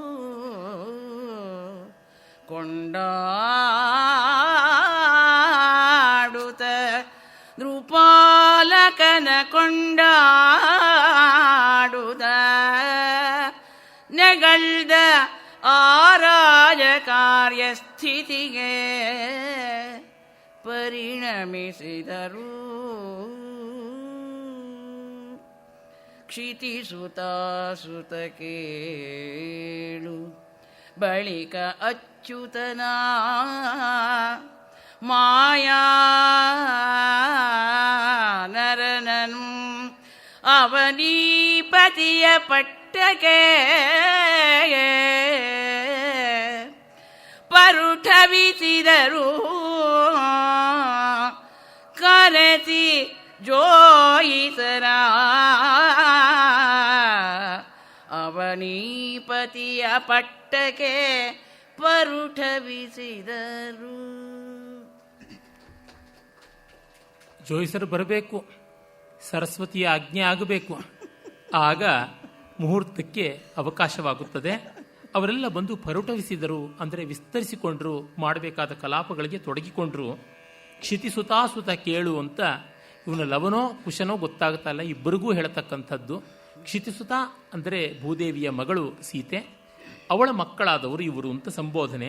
ಕವಿ ಆದಿಪ್ರಾಸಕ್ಕೆ ಮತ್ತು ಒಂದಿಷ್ಟು ವೈವಿಧ್ಯ ತರೋದಕ್ಕೆ ಯಾವ ಥರ ಎಲ್ಲ ಚಮತ್ಕಾರ ಮಾಡ್ತಾನೆ ಅಂತ ಮುಹೂರ್ತವನ್ನು ನೋಡ್ತಾರೆ. ನಮ್ಮಲ್ಲಿ ಮೊದಲಿಂದ ಇರತಕ್ಕಂಥ ಸಂಪ್ರದಾಯ ಗೃಹ್ಯ ಸೂತ್ರಗಳಲ್ಲಿ ಕೂಡ ನಾವು ಕಾಣ್ತೀವಿ. ಅಗ್ನಿಯನ್ನು ಯಾವಾಗ ಆಧಾನ ಮಾಡಬೇಕು, ಕೃತ್ತಿಕಾ ನಕ್ಷತ್ರದಲ್ಲಿ ಆಧಾನ ಮಾಡಬೇಕು, ಜೋಡೆತ್ತುಗಳನ್ನು ಯಾವಾಗ ಕೊಂಡುಕೊಳ್ಬೇಕು, ಉತ್ತರಾಷಾಢ ಪೂರ್ವಾಷಾಢ ಈ ರೀತಿಯಾಗಿ, ಉತ್ತರಾಭದ್ರ ಪೂರ್ವಭದ್ರ ಈ ರೀತಿ ಯಮಲ ನಕ್ಷತ್ರ ಇದ್ದಾಗ ಮಾಡಬೇಕು. ಹೀಗೆಲ್ಲ ಒಂದೊಂದಿಷ್ಟು ವಿಶ್ವಾಸಗಳು ಇದ್ದಂಥ ಕಾಲ. ಹಾಗೆ ಮುಹೂರ್ತವನ್ನು ತೀರ್ಮಾನ ಮಾಡ್ತಾರೆ. ನಿವಡಿಸಿದ ವೈಶಾಖ ಮಾಸದ ಧವಳ ಪಕ್ಷದ ಪಂಚಮಿಯ ಶುಭ ದಿವಸದ ಅಭಿಜಿನ್ ಲಗ್ನದಲ್ಲಿ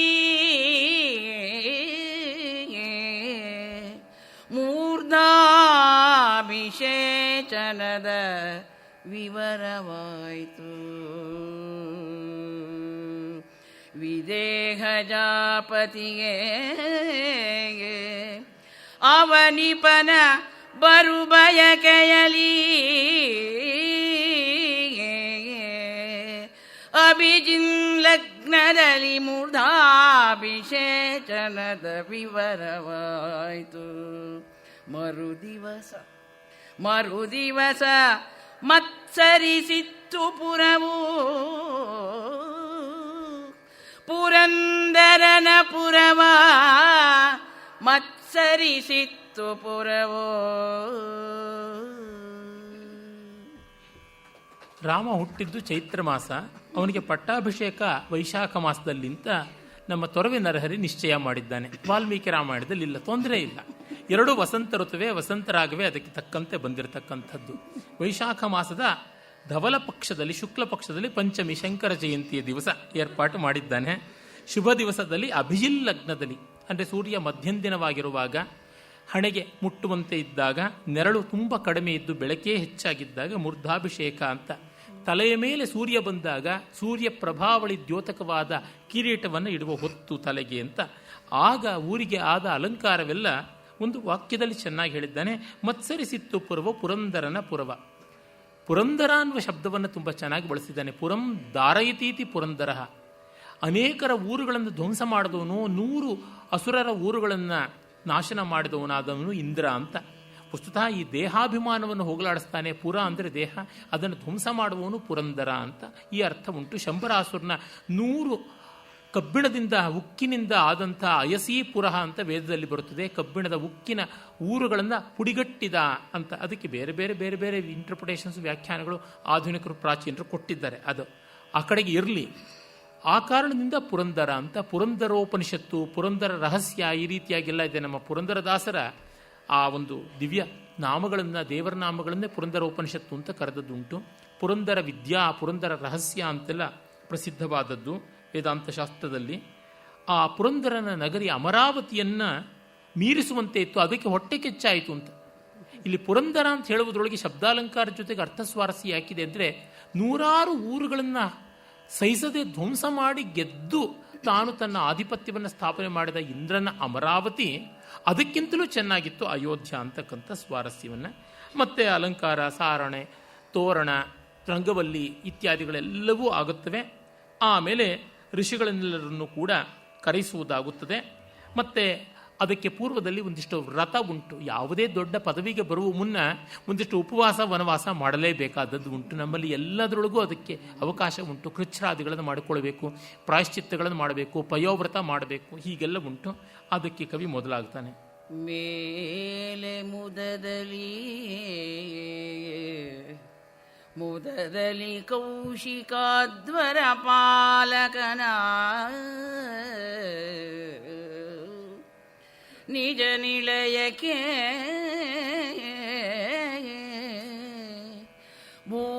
ಭೂಪಾಲಕನು ಕಳುಗಿದನು ಕಮಲಾಸನನ ನಂದನನ. ನಾಳೆ ರಘುನಾಥಂಗೆ ರಾಜ್ಯಶ್ರೀಲತಾಂಗಿಯ ಮದುವೆ ಮಂಗಳದ ಏಳಿಗೆಯ ಸೂರತವ ಮಾಡಿಸಲು ಉಚಿತ ವಚನದಲ್ಲಿ ಕಮಲಾಸನನ ನಂದನನ ಕೌಶಿಕಾಧ್ವರ ಪಾಲಕನ ನಿಜ ನಿಲಯಕ್ಕೆ ಆ ಭೂಪಾಲಕನು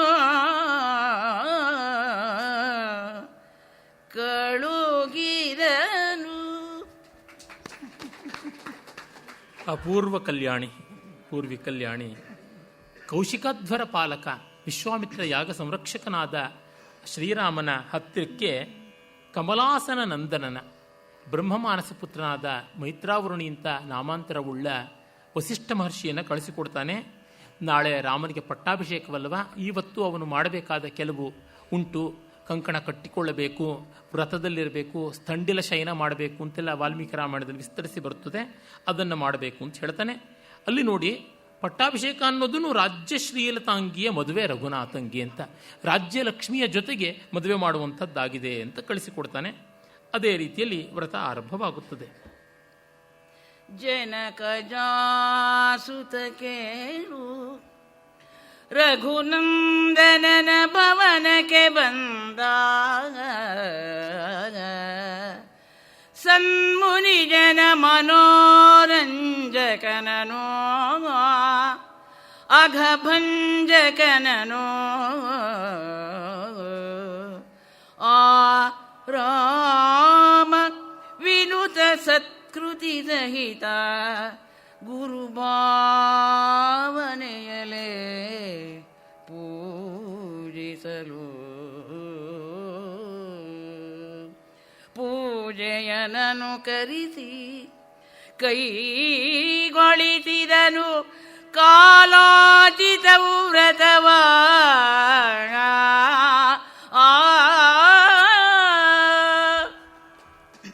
ಅದ್ಭುತವಾದ ನಟಭೈರವಿಯಲ್ಲೇ ಸಾರಮತಿ ಜನ್ಯ. ಜನಕಜಾಸುತ ಕೇಳು, ಮತ್ತೆ ಲವಕುಶರಿಗೆ ಸಂಬೋಧನೆ. ರಘುನಂದನನ ಭವನಕ್ಕೆ ಬಂದ ಸನ್ಮುನಿಜನ ಮನೋರಂಜಕನು ಅಗಭಂಜಕನು, ಆ ಎಲ್ಲರ ಮುನಿಮಾನಸಕ್ಕೆ ಸಂತೋಷ ಕೊಡುವ ಪಾಪ ನಿರ್ವಾಪಣ ಸಮರ್ಥನಾದ ವಸಿಷ್ಠ ಬರ್ತಾನೆ. ಮತ್ತು ವಿಮಲ ಸತ್ಕೃತಿ ಸಹಿತ ಗುರುಭಾವನೆಯಲ್ಲೇ ಪೂಜಿಸಲು ಅವನು ಕುಲಗುರು ಕೂಡ ಅಂಥವನನ್ನು ಗೌರವಿಸ್ತಾನೆ. ಆಮೇಲೆ ಕಾಲೋಚಿತವಾದ ವ್ರತವನ್ನು ಮಾಡ್ತಾನೆ ಅಂತ ಹೇಳ್ತಾನೆ. ಆ ಡೀಟೇಲ್ಸ್ಗೆ ಕವಿ ಹೋಗೋಲ್ಲ, ನೇರವಾಗಿ ಮಂಥರೆಯ ಕಡೆಗೆ ತಿರುಗಿಬಿಡ್ತಾನೆ. ಇವನು ಮಂಥರೆಯನ್ನು ಸ್ವಲ್ಪ ಬೇರೊಂದು ಬಗೆಯಲ್ಲಿ ಚಿತ್ರಣ ಮಾಡ್ತಾನೆ. ಅದನ್ನು ಕಾಣೋಣ ನಾವು. ಪುರದೊಳಗೆ ರಾಜೇಂದ್ರನ ಅಂತಃಪುರದೊಳಗೆ ತತ್ಕೋಸಲದ ರುಂಹರಿಯೊಳಗೆ ರಾಜಾದಿ ರಾಜರ ರಾಜ ಸಭೆಯೊಳಗೆ ಹರೆದುದೀ ವೃತ್ತಾಂತವು.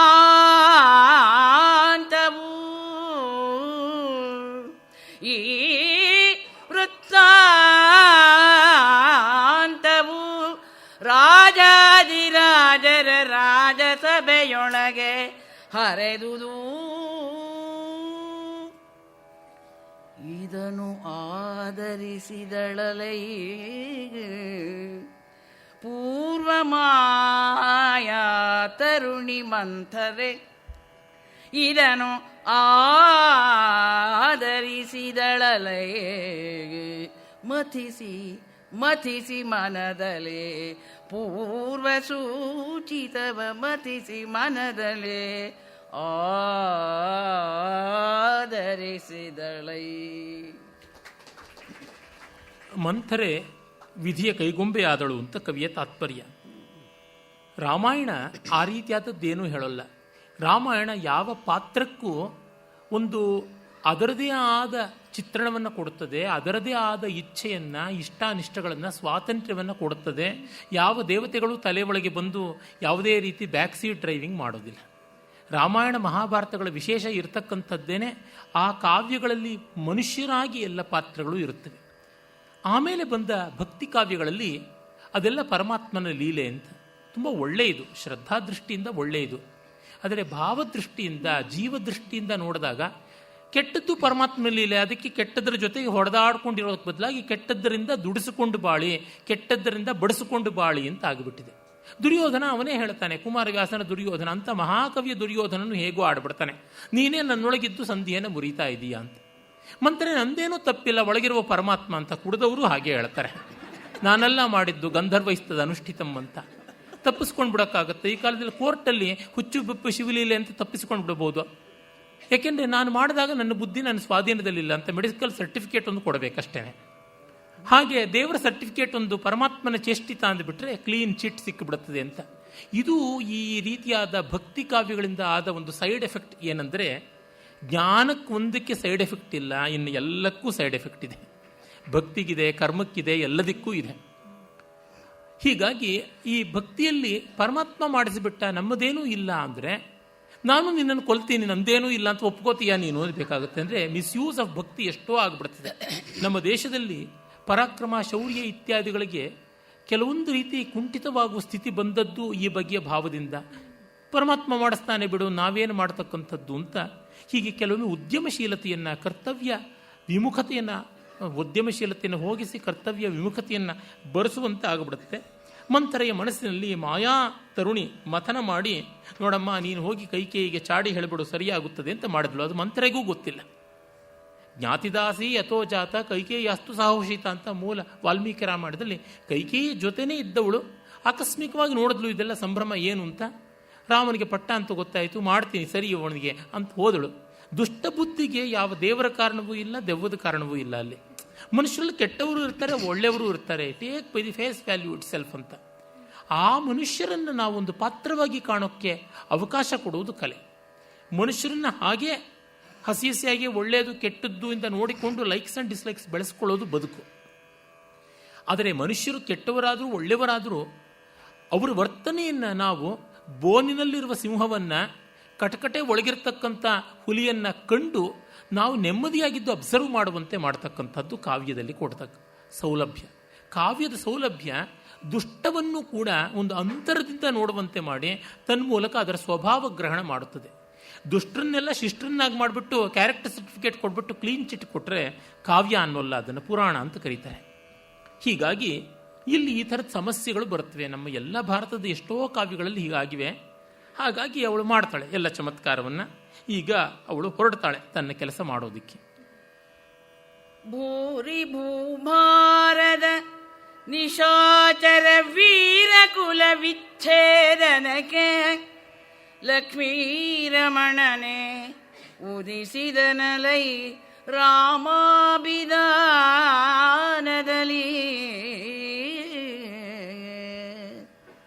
ಭೂರಿ ಭೂಭಾರದ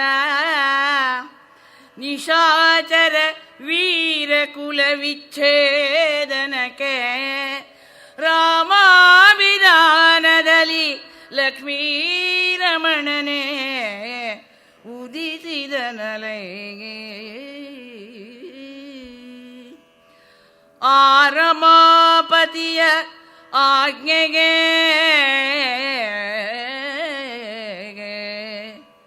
ಆವುದೋ ದಾರಿಯೇ ಎಂದು ಆ ಮಾಯೆ ವಿಜ್ಞಾಸಾರ ಮುಖದಿಂದ ಅರಿದಳಾಗತ ಕಾರ್ಯ ಕೌಶಲವ ಅರಿದಳೋ.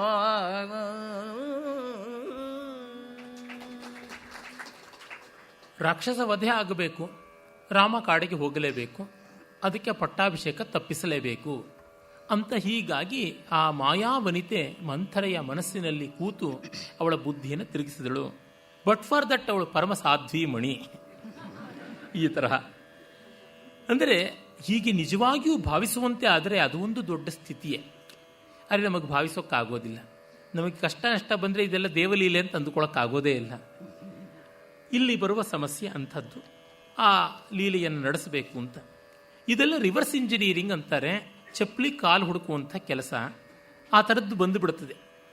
ಅದು ಈ ಎಲ್ಲ ಥಿಯೋಲಾಜಿಕಲ್ ಫಿಲಾಸಫೀಸ್ ಅಂತ ಏನಿವೆ ಒಂದು ಸೂಡೋ ಫಿಲಾಸಫಿ ಅಂತ ಕರಿಬೇಕು. ಥಿಯೋಲಾಜಿಕಲ್ ಫಿಲಾಸಫೀಸ್ನಲ್ಲಿ ಎಲ್ಲ ಇದು ಕಾಣಿಸುತ್ತೆ. ಶೈವ, ವೈಷ್ಣವ, ಶಾಕ್ತ ಇತ್ಯಾದಿಗೆ ಬಂದಂಥದ್ರೊಳಗೆಲ್ಲ ಕೇವಲಾದ್ವೈತದಲ್ಲಿ ಬಿಟ್ಟು ಮಿಕ್ಕ ಎಲ್ಲ ಕಡೆಯಲ್ಲಿಯೂ ಈ ಸಮಸ್ಯೆ ಬಂದು ತೋರುವಂಥದ್ದೇ ಆಗಿದೆ. ದಿ ಪ್ರಾಬ್ಲಮ್ ಆಫ್ ಈವಿಲ್ ಅನ್ನೋದು, ಕೆಟ್ಟದ್ದು ಅನ್ನೋದು ಇದೆ ಅಂತ ಒಪ್ಪಿಕೊಳ್ಳೇಬೇಕಾಗುತ್ತೆ. ಯಾವುದನ್ನು ಅಬ್ಸಲ್ಯೂಟ್ ಆದ ಜೀವ ಬ್ರಹ್ಮರ ಭೇದವನ್ನು ಕಾಣಬೇಕಾಗುತ್ತದೆ. ಅಲ್ಲಿ ಒಂದು ಪಾಪವನ್ನು, ತಪ್ಪನ್ನು ಪರಮಾವಧಿಯಾಗಿ ಒಪ್ಪಬೇಕಾಗುತ್ತದೆ. ಒಪ್ಪಿದ ತಕ್ಷಣ ಅದಕ್ಕೆ ಇನ್ನೇನಾದರೂ ಬೇರೆ ಈ ಥರದ ಹಿತ್ತಲು ಬಾಗಿಲಿಂದ ಬರುವಂಥ ಕೆಲಸ ಮಾಡಲೇಬೇಕಾಗುತ್ತೆ, ಬೇರೆ ದಾರಿ ಇಲ್ಲ. The problem of evil is a big question, is a deadly question in the western theological world. ನಮ್ಮಲ್ಲೂ ಅಷ್ಟೇ ಎಲ್ಲ ಈಶ್ವರ ಮತಗಳು ಯಾವುದನ್ನು ನಾವು ಥಿಯಾಲಜಿ ಅಂತ ಕರಿತೀವಿ ಅವುಗಳೆಲ್ಲ ಈ ಸಮಸ್ಯೆ. ಈಶ್ವರ ಅಂದರೆ ಶಿವ ಅನ್ನೋ ಅರ್ಥದಲ್ಲ, ಗಾಡ್ ದೇವರು ಅನ್ನೋ ಅರ್ಥದಲ್ಲಿ. ದೈವ ಕೇಂದ್ರಿತವಾದ, ಆತ್ಮಕೇಂದ್ರಿತವಲ್ಲದ ದೈವ ಕೇಂದ್ರಿತವಾದ ಮತಗಳಲ್ಲೆಲ್ಲ ಈ ಸಮಸ್ಯೆ ಬಂದುಬಿಡುತ್ತದೆ. ಆಗ ದೇವರ ಲೀಲೆ ಅಂತ ಒಳ್ಳೆಯದು, ನಮಗದನ್ನು ಒಪ್ಪಿಕೊಳ್ಳುವ ಶಕ್ತಿ ಬೇಕು. ಆದರೆ ಒಪ್ಪಿಕೊಳ್ಳೋದಕ್ಕೆ ನಮಗಾಗೋಲ್ಲ. ಯಾಕೆಂದರೆ ನಮ್ಮದಾದ ಭಾವಗಳು ನಮಗಿರುತ್ತವೆ, ನಮ್ಮದಾದ ವ್ಯಕ್ತಿತ್ವ ಅಂತ ನಮಗಿರುತ್ತೆ. ಅದು ದೊಡ್ಡ ಕಷ್ಟ. ಸಂಪೂರ್ಣ ಶರಣಾಗತಿ ಇದ್ದವರಿಗೆ ಇದು ಸಮಸ್ಯೆಯೇ ಇಲ್ಲ. ಸಂಪೂರ್ಣ ಶರಣಾಗತರಾದವ್ರನ್ನ ನಾನು ಕಂಡಿಲ್ಲ, ಇದು ನನ್ನ ದೌರ್ಭಾಗ್ಯ. ಆಮೇಲೆ ಕೈಕೇಯಿಯ ಮನೆಗಳು ಹೋಗ್ತಾಳೆ.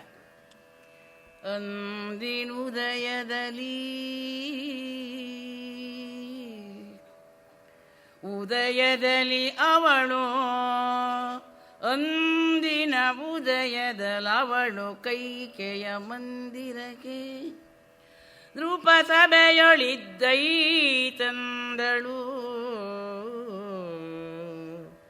ಶೈಲೇಂದ್ರಿ ವೇಷದ ಮಾಯೆ ವಗಿಲದಲ್ಲಿ ನೃಪ ಸಭೆಯೊಳಿದ್ದ ಕೈಕೆಯ ಮಂದಿರಕ್ಕೆ ಉದಯದಲ್ಲಿ ಐ ತಂದಳು. ಕಂದನಿಕ್ಕುವೆನೋ ಅವನಿಪನ ಮನಸಂದ ಮೋಹದ ಮಾಲಿನಿಗೆ ಮನುನಂದನನ ಎಬ್ಬಟ್ಟುವೆನು ರಾವಣನ ವಧೆಗೆ. ಕಂದನೆಕ್ಕುವೆನೆನುತ ಶೈಲೇಂದ್ರಿ ವೇಷದ ಮಾಯೆ ಕೈಕೆಯ ಮಂದಿರಕ್ಕೆ ಐ ತಂದಳು. ಬೆಳಗ್ಗೆ ಬರ್ತಾ ಇದ್ದಾಳೆ ಅವಳು ಉದಯ ರಾಗದಲ್ಲಿ. ಬಂದವಳೆ ಕೈಕೇಯಿ ಮನಸ್ಸಿಗೆ ನಾನು ಈ ವಿಷಕಲ್ಮಶವನ್ನು ಬೆರೆಸ್ತೀನಿ. ಕಂದ ಅಂದರೆ ಅದು ಕುಂದು ಅಂತ ಅರ್ಥ. ಕುಂದನ್ನು ಮಾಲಿನ್ಯವನ್ನು ತಂದು ಮುಟ್ಟಿಸ್ತೀನಿ ಅಂತ ಅವಳು ಶೈಲೇಂದ್ರಿ ಅಂತಂದರೆ ಸೈರಂಧ್ರಿ ಅಂತ ಅದರ ತದ್ಭವ ರೂಪವಾಗಿ ಬಳಸಿರ್ತಕ್ಕಂಥದ್ದು. ಅಲಂಕಾರಾದಿಗಳನ್ನು ಮಾಡತಕ್ಕಂಥ ದಾಸಿ. ಯಾವ ಕೆಲಸವನ್ನು ಸೈರಂಧ್ರಿ ವೃತ್ತಿಯನ್ನು ದ್ರೌಪದಿ ಕೂಡ ವಿರಾಟ ಪರ್ವದಲ್ಲಿ ಮಾಡಿದ್ದು ಬರುತ್ತಲ್ಲ, ಹೀಗೆ ಮಾಡಿ ಮನುನಂದನನ ಬೆಟ್ಟುವೆನು ರಾವಣನ ವಧೆಗೆ. ಮನುವಂಶದಲ್ಲಿ ಬಂದಂತಹ ವೈವಸ್ವತ ಮನುವಂಶದಲ್ಲಿ ಬಂದ ವಿವಸ್ವಾನ್ ಸೂರ್ಯ, ಅವನ ಮಗ ವೈವಸ್ವತ, ಹೀಗೆ ಸೂರ್ಯವಂಶದಲ್ಲಿ ಬಂದ ರಾಮನನ್ನ ರಾವಣನ ವಧೆಗಾಗಿ ಕಳಿಸ್ತೀನಿ ಅಂತ ಹೊರಡ್ತಾಳೆ. ಹೊರೆಯ ಸಖಿಯರ ಮೇಳದಲ್ಲಿ ನಸು ಹೊರದ ಕೋಪದ ಹೊಗರಿನಲಿ ಸರಸರಿಸಿ ಬಂದಳು ಸದನಕ್ಕೆ. ಆ ಕೈಕೆಯ ನೃಪಾತ್ಮಜಯ ಸದನಗೆ ನಸು ಹೊರದ ಕೋಪದ ಹೊಗರಿನಲಿ ಸರಸರಿಸಿ ಬಂದಳು. ಅರಸಿಯಿದ್ದಳು ಖೇಳ ಮೇಳದ ತರುಣಿಯರ ಸದ್ಗೋಷ್ಠಿಯಲ್ಲಿ ಅರಸಿಯಿದ್ದಳು. ಸಡಗರಿಸಿ ಸಾರ್ದು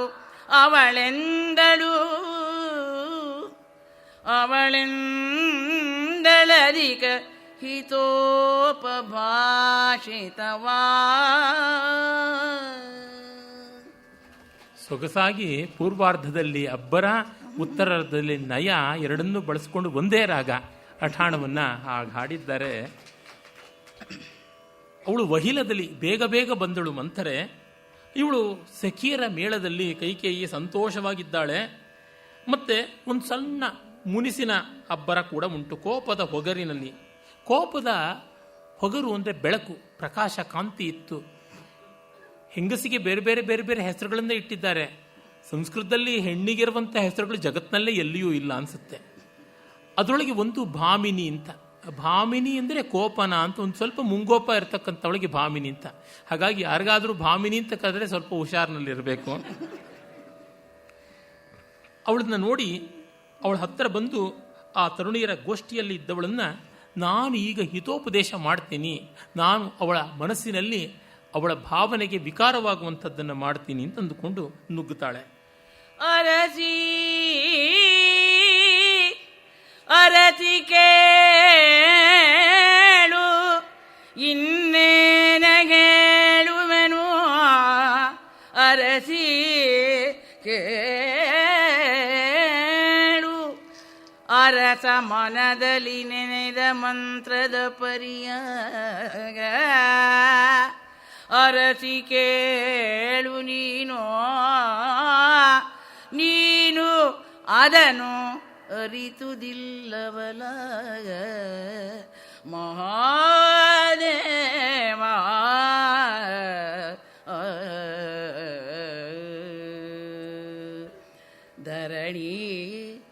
ಧರಣಿಗಡ ರಾಮಂಗೆ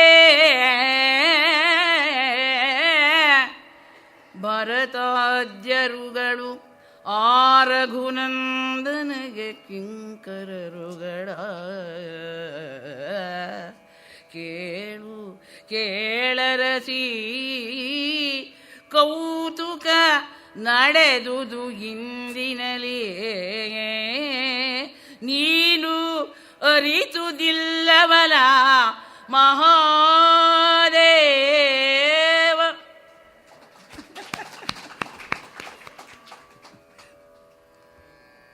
ಅರಸಿ ರಾಜ್ಞಿ ಅನ್ನೋ ಸಂಸ್ಕೃತ ಶಬ್ದದಿಂದ ಬಂದ ತದ್ಭವ ಇದು. ಅರಸ ಅನ್ನೋದು ರಾಜ ಅನ್ನುವ ಶಬ್ದದಿಂದ ಬಂದದ್ದು. ಇನ್ನೇನು ಹೇಳೋಣ, ಅರಸ ಮನದಲ್ಲಿ ನೆನೆದ ಮಂತ್ರದ ಪರಿಯನು.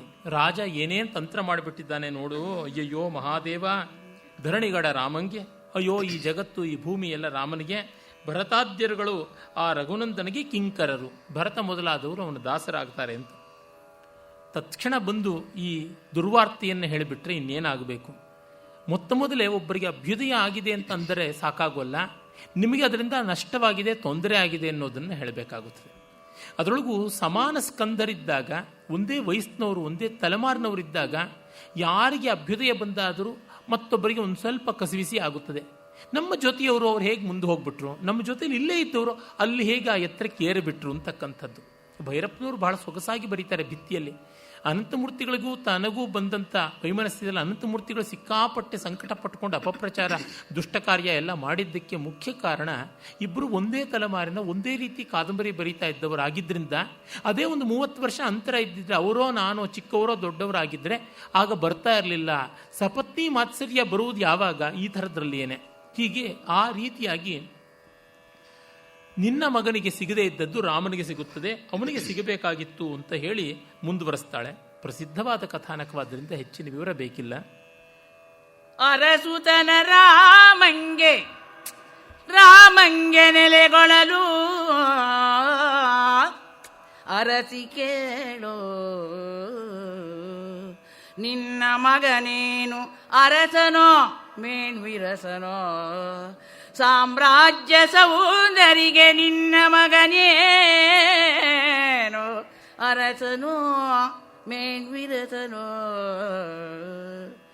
ಹೊರೆಯವೇ ಬಳಿಕ ಒಡಲ ಶುನಕ ಸೂಕರಗಳು ಅಕಟಕಟ ನಿನ್ನ ಭಾಗ್ಯದ ತಿರಿಗೆ ಸೀವಟನಾದನೆ ನೃಪರೋ ಎಂದಳ ಕಾಂತೆ. ಇದು ಯಾವ ಜಾನಪದ, ಎಷ್ಟು ಅದ್ಭುತವಾದದ್ದು. ಮಾಂಡ ಕಷ್ಟ, ಇದನ್ನ ಏನು ಅಂತ ಹೇಳಕ್ಕಾಗಲ್ಲ, ಅದೇ ಜಾನಪದ. ಬಹಳ ಸೊಗಸಾದ ಮಟ್ಟು, ತುಂಬ ಸುಂದರವಾದದ್ದು. ಹಾ ಭೈರವಿಗೆ ಹತ್ತಿರ ಬರುತ್ತಲ್ವಾ, ತುಂಬ ಚೆನ್ನಾಗಿರ್ತಕ್ಕಂಥದ್ದು. ಮಂತ್ರೆ ಮಾತು ಏನೇ ಕೆಟ್ಟದಾಗಿದ್ರು ಹಾಡು ಚೆನ್ನಾಗಿದೆ. ಅವಳು ಹೇಳ್ತಾಳೆ, ಅರಸು ತನ್ನ ರಾಮನಿಗೆ ಹೋಗ್ತಾ ಇದೆ, ನಿನ್ನ ಮಗನು ಅರಸನೋ ವಿರಸನೋ ಏನಾಗ್ತಾನೆ, ಆ ಸಾಮ್ರಾಜ್ಯ ಸುಂದರಿಗೆ ಅವನು ಕಿಂಕರನ ಚಾಕರನ ಸೂಕರನ ಏನಾಗ್ತಾನೆ.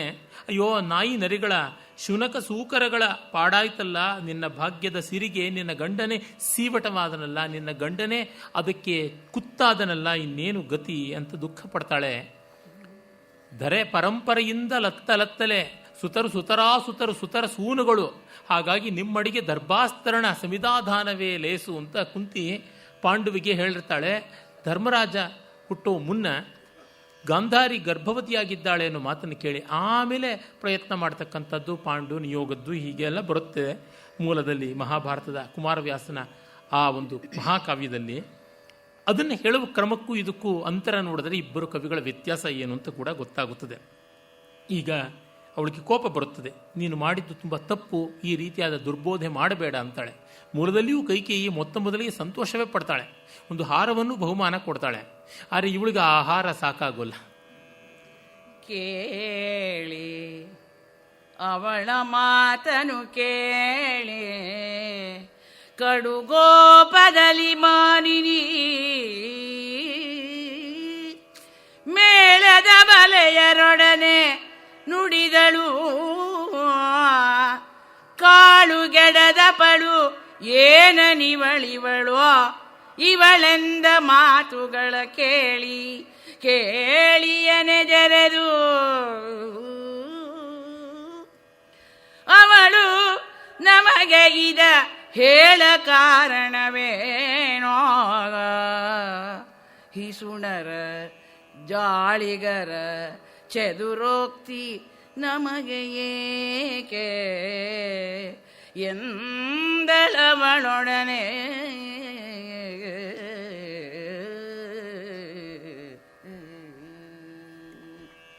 ಪಿಶುನರು ಅಂದರೆ ಚಾಡಿ ಹೇಳೋರು, ಜಾಳಿಗರು ಅಂದರೆ ಜಾಲಿಗರು, ಜಾಲ ತಂತ್ರ ಬಲೆ ಹೂಡ್ತಕ್ಕಂಥವರು. ಅವರ ಮಾತುಗಳು ಎಷ್ಟು ಚಾತುರ್ಯಮಯವಾಗಿದ್ದರು ಬೇಡ, ಆ ಕೆಟ್ಟ ಮಾತುಗಳ ಹಾಳು ಹಳಿಗೆ ನೀನು ನಿನ್ನ ಮನೋರಥವನ್ನು ಸಾಗಿಸಬೇಡ. ಕಾಳುಗೆಡದ ಪಳೇನು, ಹಾಳು ಮಾಡ್ತಾ ಇದೆಯಲ್ಲ, ಸುಳ್ಳು ಹೇಳ್ತಾ ಇದೆಯಲ್ಲ, ತಪ್ಪು ಅಂತ ಕೋಪ ಮಾಡಿಕೊಂಡು ಕೈಕೇಯಿ ಅವಳನ್ನು ನಿವಾರಣೆ ಮಾಡ್ತಾಳೆ. ಅಷ್ಟು ಮಾತ್ರವಲ್ಲದೆ ಭರತ ರಾಮರಿಗೆ ಯಾವುದೇ ಭೇದ ಭಾವ ಇಲ್ಲ ಅನ್ನುವ ಒಂದು ಒಳ್ಳೆಯ ತನ್ನ ಆಂತರ್ಯವನ್ನು ವ್ಯಕ್ತಪಡಿಸ್ತಾಳೆ. ಭರತನಲಿ ರಾಮನಲಿ ದಾಯಿಗರೊರ ಸೊರಸುತನ ಉಂಟೆ, ನಮ್ಮಿಬ್ಬರಲಿ ಸವತಿಯರೆಂಬ ಮತ್ಸರ ಉಂಟೆ ಪೂರ್ವದಲ್ಲಿ. ತರಣಿ ವಂಶ ಪರಂಪರೆಯ ಬಂಧುರದ ಭದ್ರಾಸನಕ್ಕೆ,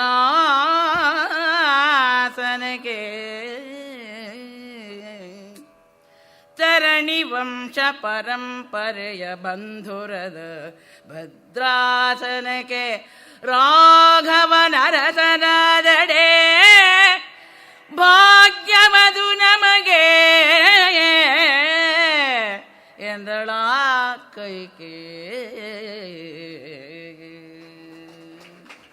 ಕೈಕೇಯಿಯ ಮನಸ್ಸು ಶಂಕರಾಭರಣದಂತೆ ನೇರವಾಗಿತ್ತು. ಶಂಕರಾಭರಣ ನೇರವಾಗಿರೋಲ್ಲ, ಹಾವು ಡೊಂಕುಡೊಂಕಾಗಿರುತ್ತೆ ಶಂಕರನ ಆಭರಣ. ಆದರೆ ಶಂಕರನ ಮತ್ತೊಂದು ಆಭರಣ ಖಟ್ವಾಂಗವೋ ಶೂಲವೋ ಅದು ನೇರವಾಗಿರುತ್ತದೆ. ಹಾಗೆ ಸಾಫ್ ಸೀದಾ ಇದ್ದದ್ದು, ವಕ್ರ ಸಂಚಾರ ಇಲ್ಲದ ರಾಗವಾಗಿದ್ದು, ಮಂಥರೆಯ ಪ್ರವೇಶ ಆದಮೇಲೆ ಅದೆಷ್ಟು ವಕ್ರ ಸಂಚಾರ ವಿವಾದಿ ಸಂಚಾರ ಎಲ್ಲ ಬರುವಂಥ ರಾಗ ಆಗ್ಬಿಡ್ತು ಅಂದರೆ ಅದು ಬಹಳ ವಿಚಿತ್ರ. ಶಂಕರಾಭರಣದಲ್ಲಿ ಯಾವುದು ವಿವಾದಿ ರಾಗ ಜನ್ಯವಾಗುವಂತೆ ಇಲ್ಲ. ಅದು ಆ ರೀತಿ ಶಂಕರನ ಆಭರಣವೇ ಆದ ಹಾವೇ ಆಗ್ಬಿಡ್ತು ಅವಳ ಮನಸ್ಸು ಅಂತ ಅನಿಸುತ್ತದೆ. ಎಷ್ಟು ಚೆನ್ನಾದ ಮಾತನ್ನು ಇವಳು ಹೇಳ್ತಾಳೆ. ಭರತನಲ್ಲಿ ರಾಮನಲ್ಲಿ ದಾಯಾದಿಗಳ ಒಂದು ಸಂಬಂಧ ಇಲ್ಲ, ಒಡಹುಟ್ಟುಗಳ ರಕ್ತ ಸಂಬಂಧಿಗಳ ಸಂಬಂಧ ಉಂಟು. ನನಗೂ ಕೌಸಲ್ಯಗೂ ಸವತಿಯರ ಸಂಬಂಧ ಇಲ್ಲ, ಅಕ್ಕ ತಂಗಿಯರ ಸಂಬಂಧ ಉಂಟು.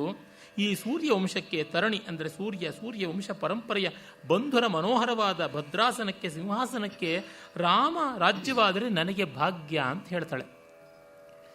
ಅದಕ್ಕೆ ಒಂದೇ ಮಾತನ್ನ 10 ಬಾರಿ ಹಲವು ಬಾರಿ ಬೇರೆ ಬೇರೆ ರೀತಿ ಹೇಳಿದ್ರೆ ಧಿಯೋಪಿ ಪುಂಸಾಂ ಮಲಿನೀ ಭವಂತಿ, ವಿವೇಕಿಗಳ ಮನಸ್ಸು ಹದಗೆಟ್ಟು ಬಿಡುತ್ತದೆ. ಬ್ರೈನ್ ವಾಷಿಂಗ್ ಅಂದರೆ ಅದೇ ತಾನೆ.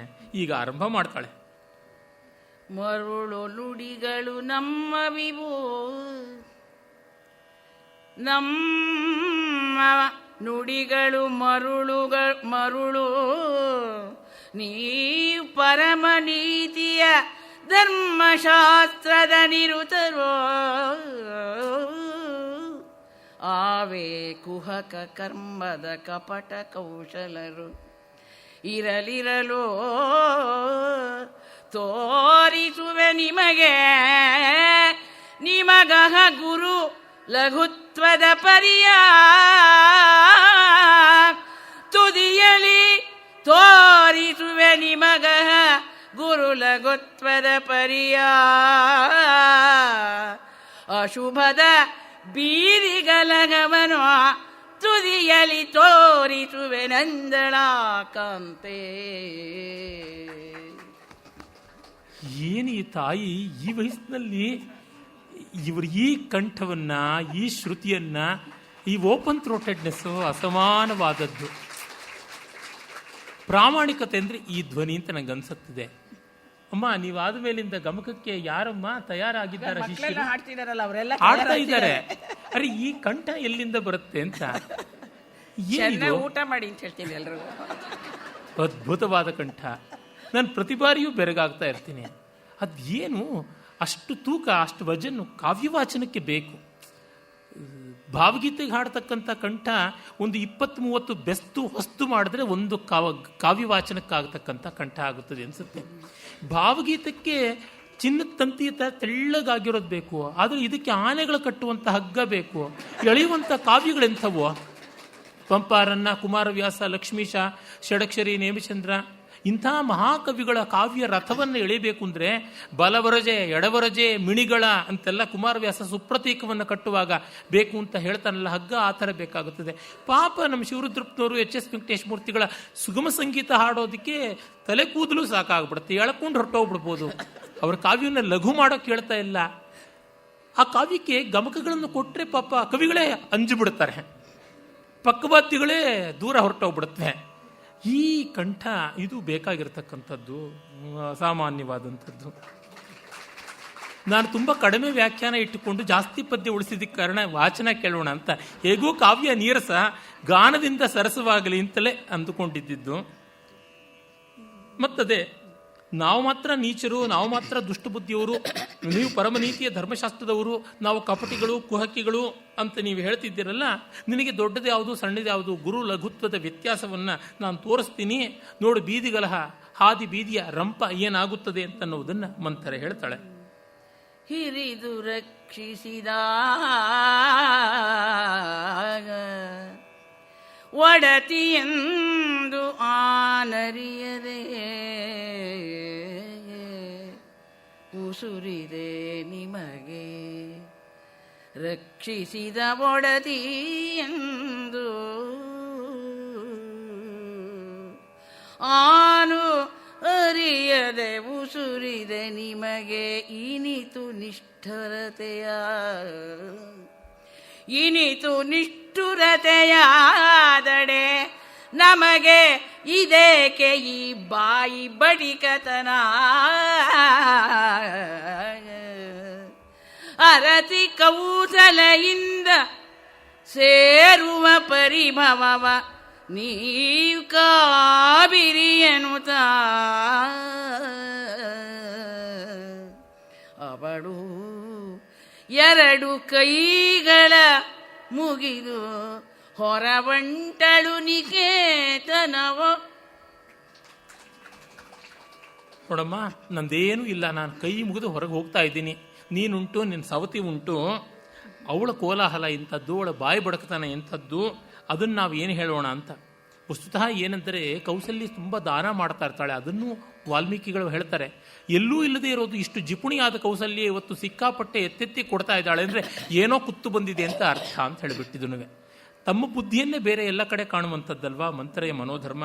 ಹಾಗೆ ಹೇಳಿ ನಾನು ಹೊರಡ್ತೀನಿ ಇಂದಾಗ ವಾಪಸ್ ಮತ್ತೆ ಕರೆಸ್ಕೋತಾಳೆ. ಕರೆ ಕರೆ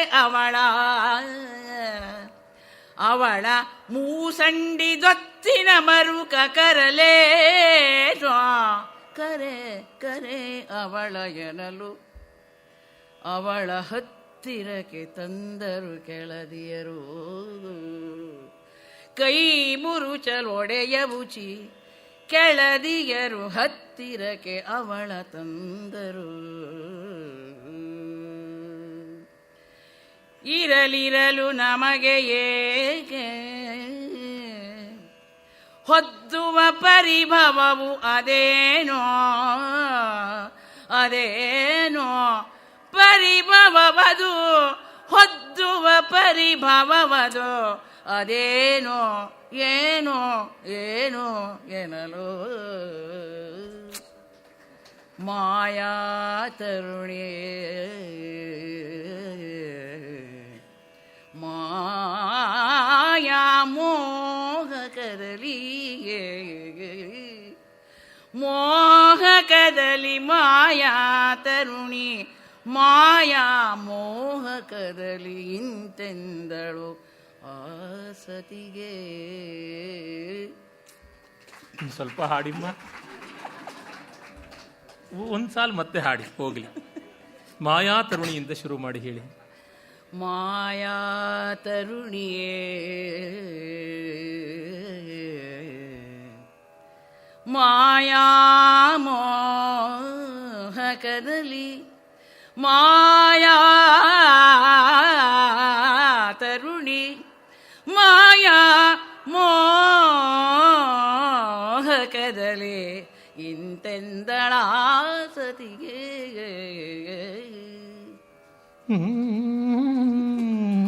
ಮಾಯೆ ಮೋಹಕವಾದು ದೈಸಲೆ ಗೇಯೆ ತಾಯೇ ನಿಮ್ಮ ಕಾವ್ಯದ ಅಮಾಯ ಗಾಯನ ವಿಸ್ತರದ ಸೌಭಾಗ್ಯವೇ ನಿಂಬೆ. ಅದ್ಭುತವಾಗಿ ಹಾಡ್ತೀರಾ. ಕರೆಯವಳ ಮೂಸಂಡಿ ತೊತ್ತಿನ, ಮುಷಂಡಿ ಅಂತೆಲ್ಲ ನಮ್ಮಲ್ಲಿ ಬಳಸೋದು, ಇಲ್ಲಿ ಕಾವ್ಯದಲ್ಲಿ ಬಂದಿದೆ ಅದು. ಮೂಸಂಡಿ ತೊತ್ತಿನ ಮನೆ ಮುರುಕ ಅವಳನ್ನು ಮತ್ತೆ ವಾಪಸ್ ಕರೀರಿ ಅಂತ. ವಾಸನೆಗಳು ನಮ್ಮೊಳಗೆ ಇರ್ತವೆ, ಪಾಶಗಳು ಹೊರಗೆ, ಕೊಂಡಿಗಳು ನಮ್ಮೊಳಗೆ ಅಂತ DVG ಹೇಳ್ತಾರೆ. ಪಾಶ ಬೀಸಿದ್ರೆ ಸಿಕ್ಕಾಕೊಳ್ಳೋದು ಯಾಕೆ ಅಂದರೆ ಕೊಂಡಿಗಳು ನಮ್ಮಲ್ಲಿವೆ, ಅದಕ್ಕೆ ತಗಲ್ಕೊಳತ್ವೆ. ಕೊಂಡಿಯೇ ಇಲ್ಲದೆ ಇದ್ರೆ ಪಾಶ ಜಾರಿ ಹೋಗುತ್ತದೆ ಅಂತ. ಇವಳು ಮತ್ತೆ ಬೀದಿಯಲ್ಲಿ ಹೋಗೋ ಮಾರಿಯನ್ನ ಮನೆ ಒಳಗೆ ಕರೆದ್ರು ಅಂತ ಕರೆಸ್ಕೊಳ್ತಾಳೆ. ಕರೆಸಿಕೊಂಡು ಅವಳು ಕೈ ಮುರುಚಲು, ಕೈ ಹಿಡಿದು ಎಳೆದು, ಬಾ ಕೂತ್ಕೊಳ್ಳೇ, ಹೇಳು, ನೀನು ಕೋಪ ಮಾಡ್ಕೊಂಡು ಹೋಗಬೇಡ, ಏನು ಹೇಳಬೇಕು ಅದನ್ನೆಲ್ಲ ಹೇಳಮ್ಮ, ಅದಷ್ಟು ತಪ್ಪು ನಂಗೆ ಗೊತ್ತಿದೆ, ಆದರೂ ಹೇಳು ಅಂದರೆ ನಾನು ಒಪ್ಪುತ್ತೀನಿ ಅಂತ ಅರ್ಥ. ಆಗ ಮಾಯಾ ತರುಣಿ ಮಾಯಾ ಮೋಹಕದಲ್ಲಿ ಇಂತೆಂದಳು. ಮರಳು ಮಾಡುವ ಕ್ರಮದಲ್ಲಿ ಹೇಳ್ತಾ ಬರ್ತಾಳೆ, ಸ್ವಾರ್ಥ ಕೆರಳಿದ ಮೇಲೆ ಇನ್ನು ಯಾವುದೂ ನಿಲ್ಲುವುದಿಲ್ಲ. ಧರೆಯೊಳಗೆ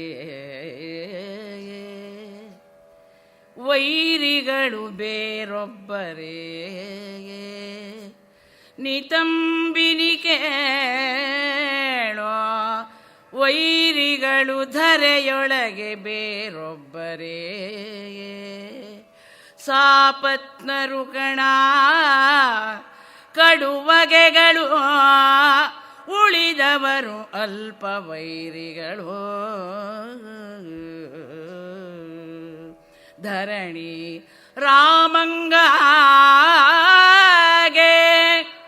ಕೌಸಲೆ ಸರಕು ಮಾಡುವಳೆ, ಸಮಶ್ರೀ ಬೆರಸಿ ಬದುಕಿದ ನಿನ್ನನು ಕೌಸಲೆ ಸರಕು ಮಾಡುವಳೆ ಎಂದಳು ನಗು ನಗುತ ಶೈಲೇಂದ್ರಿ.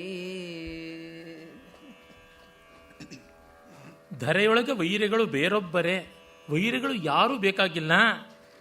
ಸಾಪತ್ನರು ಅಂದರೆ ವೈರಿಗಳು ಅಂತ, ಸಪತ್ನಿ ಅಂದರೆ ಸವತಿ, ಸಾಪತ್ನ ಅಂದರೆ ವೈರಿ. ಈ ಎರಡೂ ಪದಗಳಿಗಿರುವ ಸಾಮ್ಯ ನೋಡಿ, ವಿಶೇಷವಾದಂಥದ್ದು. ಹಾಗಾಗಿ ಮನೆಯೊಳಗೆ ಸೆರಗಿನೊಳಗೆ ಕಟ್ಟಿಟ್ಟುಕೊಂಡ ಕೆಂಡ, ಮಂಚದ ಕೆಳಗಿರುವ ಹಾವಿನಂಥವರು ವೈರಿಗಳು. ಧರಣಿ ರಾಮಂಗಾಗಿ ರಾಮನಿಗೆ ಪಟ್ಟ ಬಂದೊಡನೆ ಕೌಸಲೆ ಸರಕು ಮಾಡುವಳೆ, ಕೌಸಲೆ ಲೆಕ್ಕಕ್ಕಿಡ್ತಾಳ. ಸರಕು ಮಾಡೋದು ಅಂದರೆ ಕೇರ್ ಮಾಡೋದು ಅಂತ.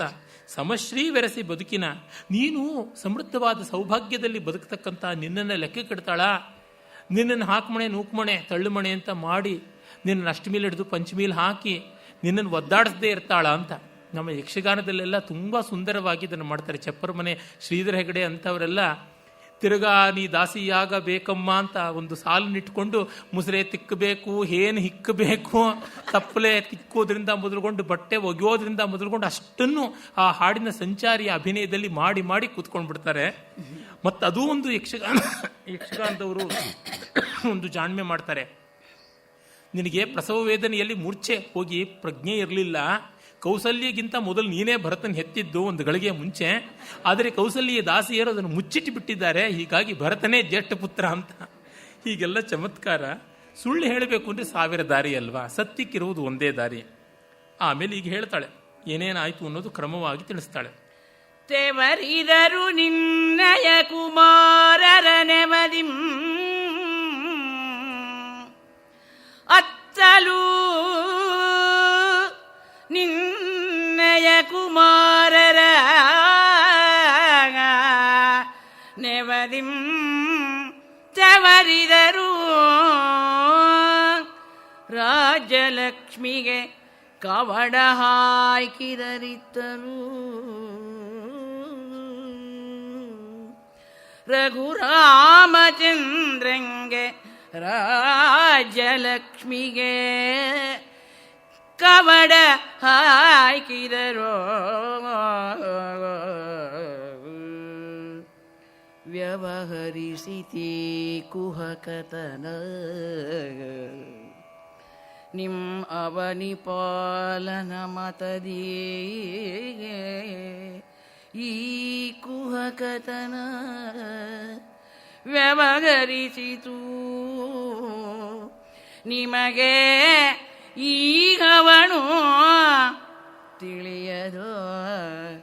ತಿಳುಹಲೆ ನಿನಗೆ ತಿಳುಹಲೆ ಎಂದಳ ಕಾಂತೆ. ಅಯ್ಯೋ, ನಿನ್ನ ಮಕ್ಕಳನ್ನ ಆ ಕಡೆಗೆ ಅಟ್ಟಿದ್ರು, ಅವ್ರನ್ನ ದೂರ ಹೋಗಿದ್ದೇ ನೆವ ಮಾಡಿಕೊಂಡು ರಾಜ್ಯಲಕ್ಷ್ಮಿಯನ್ನ ರಾಮನ ಕಡೆಗೆ ಒಲಿಸಿಕೊಳ್ಳುವ ಪ್ರಯತ್ನ ಮಾಡ್ತಾ ಇದ್ದಾರೆ. ಈ ಕುಹಕತನ ನಿಮ್ಮ ಅವನಿಪಾಲನ ಮತ, ನಿನ್ನ ಗಂಡಂದು. ಆ ನಿಮ್ಮ ಅದು ಬಹಳ ಮುಖ್ಯವಾದದ್ದು. ಅಲ್ಲಿ ನಿಮ್ಮ ಅನ್ನುವ ಬಹುವಚನವೂ ಅಷ್ಟೇನೆ. ಓಹ್, ನಿಮ್ಮ ಯಜಮಾನರು ಅಂತನ್ನುವ ಮೂಲಕವಾಗಿ ತಿವಿದು ನಿಮಗೇ ಅವನು ತಿಳಿಯದು. ನಿನಗೆ ಈ ಒಳಹೊಕ್ಕು ಸುಳಿ ಏನು ಗೊತ್ತಾಗ್ತಾ ಇಲ್ಲ. ನೀನು ಕಪಟದ ನೀರಿಗೆ ನೆತ್ತ ಬಲ್ಲನು ಅಂತ ಕುಮಾರವ್ಯಾಸ ಹೇಳ್ತಾರಲ್ಲ. ಕಪಟ ವಂಚನೆ ತಟಪಟ ಗೊತ್ತಿಲ್ಲ, ನಿನಗೂ ಗೊತ್ತಿಲ್ಲಮ್ಮ, ಹಾಲ್ನಂತವಳು ಅಂತ. ಇವಳ ಕಡೆಗೆ ಹಲವೇ ಮಾಡ್ತಾಳೆ, ಅದು ಬೇರೆ ಸಂಗತಿ. ಆಮೇಲೆ ಲೆಕ್ಕವನ್ನೆಲ್ಲ ಹೇಳ್ಕೊಂಡು ಬರ್ತಾಳೆ. ಹುಟ್ಟಿನಿಂದ ನಡೆದದ್ದು ಏನು ಅಂತ ಹೇಳ್ತಾಳೆ. ಅರಸಿಕೆ ಪೂರ್ವದಲ್ಲಿ ಪಿಂಡವ ಸರಿಯ ನಿತ್ತನು ಸಕಲ ಪೃಥ್ವೀಶ್ವರರ ಮಧ್ಯದಲ್ಲಿ. ಪೂರ್ವದಲ್ಲಿ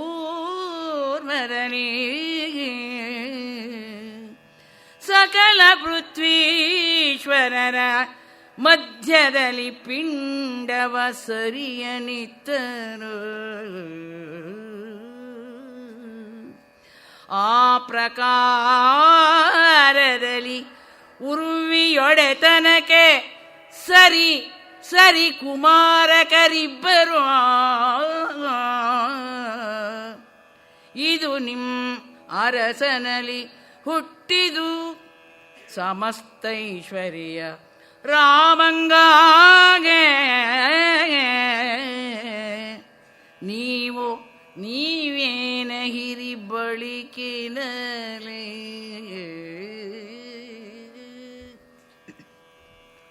ಪದ್ಯವನ್ನು ಸ್ವಲ್ಪ ತೊಡಕು ಮಾಡಿದ್ದಾನೆ ಕವಿ. ಅರಸಿಕೇಳ್ ಪೂರ್ವದಲ್ಲಿ ಪಿಂಡವ ಸರಿಯ ನಿತ್ತನು ಸಕಲ ಪೃಥ್ವೀಶ್ವರರ ಮಧ್ಯದಲ್ಲಿ ಅಂತ. ಈ ವೈವಸ್ವತ ಮನುವಿಗೆ ಸಕಲ ಭೂಮಿಯ ಒಡೆತನವನ್ನು ಕೂಡ ಕೊಟ್ಟಿದ್ದಾಗಿತ್ತು. ಆಮೇಲೆ ವಂಶ ಪಾರಂಪರ್ಯವಾಗಿ ಬಂತು ಉರ್ವಿ ಒಡೆತನಕ್ಕೆ. ಈಗ ಇಲ್ಲಿವರೆಗೂ ಆ ಒಂದು ವಂಶದಲ್ಲಿ ಹೀಗೆ ಒಂದೇ ದಿವಸ ಮಕ್ಕಳು ಹುಟ್ಟಿದ್ದಾಗಲೇ ಈ ಒಂದೇ ವಯಸ್ಸು ಅಂತನ್ನುವಂತಾಗಲಿ ಯಾವುದೂ ಇರಲಿಲ್ಲ. ಜ್ಯೇಷ್ಠ ಪುತ್ರ ಅಂತ ಸ್ಫುಟವಾದ ಭೇದ ಇತ್ತು. ಸರಿ ಕುಮಾರರಿಬ್ಬರು. ಈಗ ಹಾಗಲ್ಲ, ರಾಮನಿಗೂ ಭರತನಿಗೂ ವ್ಯತ್ಯಾಸವೇ ಇಲ್ಲ. ಜೊತೆಗೆ ಮತ್ತೂ ಒಂದು ಸಮಸ್ಯೆ ಇದೆ. ಅದು ವಾಲ್ಮೀಕಿ ರಾಮಾಯಣದಲ್ಲಿ ಕಾಣಿಸಿಕೊಳ್ತಕ್ಕಂಥದ್ದು. ಕೈಕೇಯಿಯ ಸಂತಾನಕ್ಕೆ ರಾಜ್ಯ ಅಂತ ಹೇಳಿದ್ದ. ದಶರಥ ಮಾತು ಕೊಟ್ಟದ್ದು ಕೈಕೇಯಿಯ ಸಂತಾನಕ್ಕೆ. ಆದರೆ ಜ್ಯೇಷ್ಠಾನುಕ್ರಮದಲ್ಲಿ ರಾಮನಿಗೆ ಕೌಸಲ್ಯ ಸಂತಾನಕ್ಕೆ ಬರಬೇಕು. ಹೀಗಿರುವಾಗ ಕನಿಷ್ಠ ಅರ್ಧವಾದರೂ ಬರಬೇಕಿತ್ತು ಭಾಗ. ಹೋಗಲಿ, ನಿನ್ನ ಮಗನಿಗೆ ಬರಬೇಕಿತ್ತು. ನಿಮ್ಮ ಅಪ್ಪನಿಗೆ ಕೇಕಯ ಮಹಾರಾಜನಿಗೆ ದಶರಥ ಮಾತು ಕೊಟ್ಟಿದ್ದ. ಆ ಮಾತು ಕೊಟ್ಟಿದ್ದು ಗೊತ್ತಿದ್ರಿಂದಲೇ ಜನಕನಿಗೆ ಅವನು ನ್ಯಾಯನಿಷ್ಠುರವಾದಿ ಆದವನು. ತನ್ನ ಅಳಿಯನಿಗಾದರೂ ಕೊಡಬಾರದು ಅನ್ಯಾಯದ ರಾಜ್ಯ ಅಂತ ಹೇಳ್ತಾನೆ ಅಂತ ಅವನನ್ನು ಕರೆದಿಲ್ಲ ಅಂತ ಅದು ಒಂದು ಬೇರೆ ಇಂಟರ್ಪ್ರಿಟೇಷನ್ ಮಾಡುವುದುಂಟು. ವಾಲ್ಮೀಕಿ ರಾಮಾಯಣದಲ್ಲಿ ನೇರವಾದ ಆಧಾರ ಇಲ್ಲ. ಆದರೆ ಆಬ್ಸೆನ್ಸ್ ಆಫ್ ಜನಕ ಇದಕ್ಕೆ ಕಾರಣ ಅಂತ. ಮತ್ತೆ ಇವರು ಊರಿಗೆ ಹೋಗಿದ್ದಾಗ ಪಟ್ಟ ಕಟ್ಟಬೇಕು ಭರತ ಲಕ್ಷ್ಮಣರು ಶತ್ರುಘ್ನರು ಅನ್ನೋದಕ್ಕೂ ಕಾರಣವಾಗಿ ಒದಗಿ ಬರುತ್ತದೆ. ಈ ಎಲ್ಲ ರೀತಿಯಿಂದ ಕಂಡಾಗ ನಿನ್ನ ಮಗನಿಗೆ ಮುಖ್ಯವಾಗಿ ರಾಜ್ಯ ಬರಬೇಕಿತ್ತು. ಆಗಲಿ ತುಷ್ಯತು ದುರ್ಜನ ನ್ಯಾಯೇನ, ಕೆಟ್ಟವ್ರಿಗೂ ತೃಪ್ತಿ ಆಗಲಿ, ನೀವು ಹೇಳಿದ್ದೇ ಸರಿ ಅಂತ ಇಟ್ಕೊಂಡ್ರು ನೋಡಿ ಅರ್ಧವಾದರೂ ಬರಬೇಕಿತ್ತು. ಅದೂ ಬರದಂತೆ ಮಾಡ್ತಾ ಇದ್ದಾನೆ. ಸಮಸ್ತೈಶ್ವರ್ಯ ರಾಮಂಗಾಗಿ ನೀವೇನಹಿರಿ, ನಿನಗೇನಾಗುತ್ತೆ, ನಿನ್ನ ದುಸ್ಥಿತಿ ಎಂಥದ್ದು ನೋಡು, ಏನಾಗ್ತೀಯ ನೀನು ಅಂತ ಹೇಳ್ತಾಳೆ. ಸಾಮ್ರಾಜ್ಯ ಲಕ್ಷ್ಮಿಗೆ ನಂಟರೋ ಬಂಟರೋ ನೀವು ನಾನು ಬರಿದೇನುಂಟು ಮಾಡುವ ಮಾತಿನಿಂದೇನಹುದು ಫಲಸಿದ್ಧಿ. ಕಂಟಕರು ನಾವಾಗಲೇಕೆ ಇದಕ್ಕೆ 8 ಮಡಿ ನಯದಿಂದ ನೊಸಲಿನೊಳ್ ಅಂಟಿಸುವುದಾದಂಗೆ ಪಟ್ಟವನು ಎಂದಳಾ ಕಾಂತೆ. ಆ ಭಾವಗಳಿಗೆ ತಕ್ಕಂತೆ ರಾಗ, ಅದು ಭೈರವಿ ಇರ್ಬೋದು, ತೋಡಿ ಇರ್ಬೋದು, ಮಾಂಡಿರ್ಬೋದು, ಮೋಹನ ಇರ್ಬೋದು, ಈಗ ಬಂದಿರುವ ತಿಲಂಗಿರ್ಬೋದು, ಎಲ್ಲೆಲ್ಲಿಯೂ ಆ ರಾಗವನ್ನು ಆ ಭಾವಕ್ಕೆ ಒಗ್ಗಿಸಿಕೊಳ್ಳುವ, ಪಳಗಿಸಿಕೊಳ್ಳುವ ಹದ ತುಂಬ ಅದ್ಭುತವಾದದ್ದು. ನಂಟರೋ ಸಾಮ್ರಾಜ್ಯ ಲಕ್ಷ್ಮಿಗೆ, ಬಂಟರೋ ನೀವು, ಸಾಮ್ರಾಜ್ಯ ಲಕ್ಷ್ಮಿಗೆ ಬಾಂಧವ್ಯವ ನಿಂದು ಅಥವಾ ಸೇವಕತನವ, ಒಕ್ಕತನ ಮಾಡ್ತೀಯ ನೀನು. ರಾಮನ ತಾಯಿ ಸಾಮ್ರಾಜ್ಯ ಲಕ್ಷ್ಮಿಗೆ ಅತ್ತೆ ಆಗ್ತಾಳೆ, ನೀನು ತೊತ್ತಾಗ್ತೀಯ. ಅದಕ್ಕಿಂತ ಇನ್ನೇನು ಬೇಕು? ನಾನು ಬರಿದೇನುಂಟು ಮಾಡುವುದು, ನಾನು ಯಾವಳಮ್ಮ, ನನಗೇನು ಬರ್ತಕ್ಕಂಥದ್ದಲ್ಲ, ನೀರು ಒಂದೇ, ಹೊಡೆದ ಕೋಲು ಮಾತ್ರ ಬೇರೆ ಅಂತ ಗಾದೆ ಇದೆಯಲ್ಲ, ಆ ರೀತಿಯಾಗಿ ನಾವು ಮಾತಿಂದ ಏನಹುದು ಫಲಸಿದ್ದಿ. ಕಂಟಕರು ನಾವಾಗಬೇಕೆ? ಖಂಡಿತ ಇಲ್ಲ. ರಾಮನಿಗೆ ಪಟ್ಟ ಆದ ತಕ್ಷಣ ನನಗೆ ಏನು ಕಿರೀಟ ನಷ್ಟ ಆಗೋದು, ಭರತನಿಗಾದ ತಕ್ಷಣ ನನಗೇನು ಸಾಮ್ರಾಜ್ಯ ಸಿಕ್ಕೋದು, ಅದೇನೂ ಇಲ್ಲ. ನಿನ್ನ ಹಿತೈಷಿಣಿಯಾಗಿ ನಾನು ಹೇಳ್ತಾ ಇದ್ದೀನಿ, ನಾವಾಗಲೇಕಿದನು 8 ಮಡಿ ನೈದಿಂದ. ನಾವು ತುಂಬ 8 ಪಟ್ಟು ಸಂತೋಷದಿಂದ ನೊಸಲಿನಲ್ಲಿ ಒಂಟಿಸುವುದು ಆತಂಗೆ. ನಾನು ಸಂತೋಷ ಪಡ್ತೀನಿ, ನೀನೇ ಹೋಗಿ ರಾಜ ಪಟ್ಟವನ್ನು ಕಟ್ಟಿಬಿಡು. ಪಟ್ಟಾಭಿಷೇಕ ಅಂದರೆ ತಲೆಗೆ ಆ ಪಟ್ಟ ಬಂಧವನ್ನು ಮಾಡುವುದುಂಟು, ಬಂಗಾರದ ತಗಡನ್ನು ಕಟ್ಟುವಂಥದ್ದು. ಸಾಂಕೇತಿಕವಾಗಿ ಅದು ರಾಜ್ಯಭಾರ ಕ್ರಮದ ಸಂಕೇತ ಅಂತ. ಹಾಗೆ ನೊಸಲಿನೊಳ್ ಅಂಟಿಸುವುದು ಆತಂಕೆ ಪಟ್ಟವನು, ನೀನೇ ಹೋಗಿ ಮಾಡು, ನನಗಿನ್ನೂ ಸಂತೋಷ. ನಿನಗಂತೂ ತಿಳಿಯಲಾಗದಷ್ಟು ಅಬೋಧ ಮುಗ್ಧವಾದ ನಿದ್ರೆ ಬಂದಿದೆ, ಮೂರ್ಛೆಯೇ ಹೋಗಿದ್ದೀಯಾ, ವಿವೇಕವಿಲ್ಲ, ನಾನು ಏನು ಮಾಡೋದು ಅಂತೇಳೆ. ಆರು ಮಾಡುವುದೇನು ಭಾಗ್ಯದ ನಾರಿ ನೋಡಿದಳವರನು, ಆರೋ ಮಾಡುವುದೇನು ಅಶುಭಕಾರಿ ನಿಮ್ಮ ನಿರೀಕ್ಷಿಸಿದಳು. ಇದು ಸುಪ್ರಸಿದ್ಧವಲೇ ಪ್ರಾರಬುಧ ಫಲಭೋಗವೋ,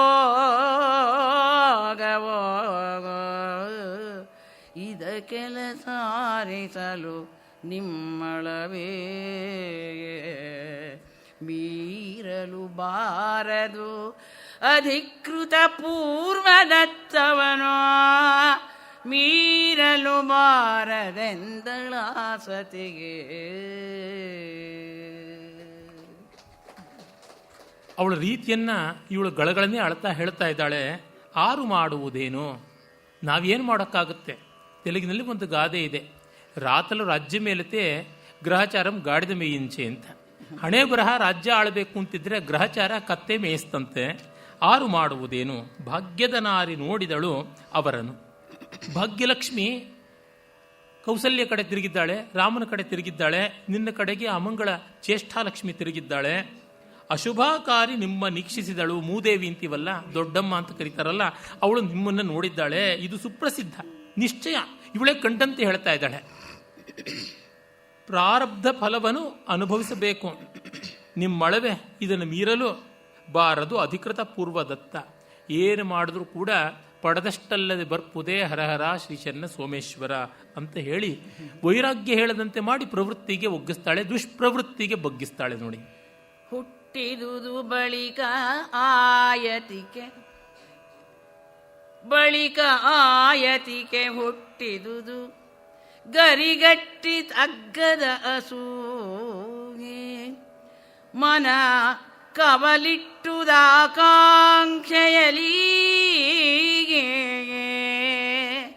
ರಾಜ್ಯಶ್ರೀನಿತಂಬಿನಿಯ ಆಕಾಂಕ್ಷೆಯಲಿ ಮನ ಕವಲಿಟ್ಟುದೋ. ನೆಟ್ಟ ನೇಹದಲ್ಲಿ ಅವಳ ನುಡಿಗೆ ಒಡಬಟ್ಟಳೈ, ಕುಶ ಕೇಳು ಮಾಯೆಯ ಕಟ್ಟಿಗೆ ಒಳಗಾಗದರದಾರು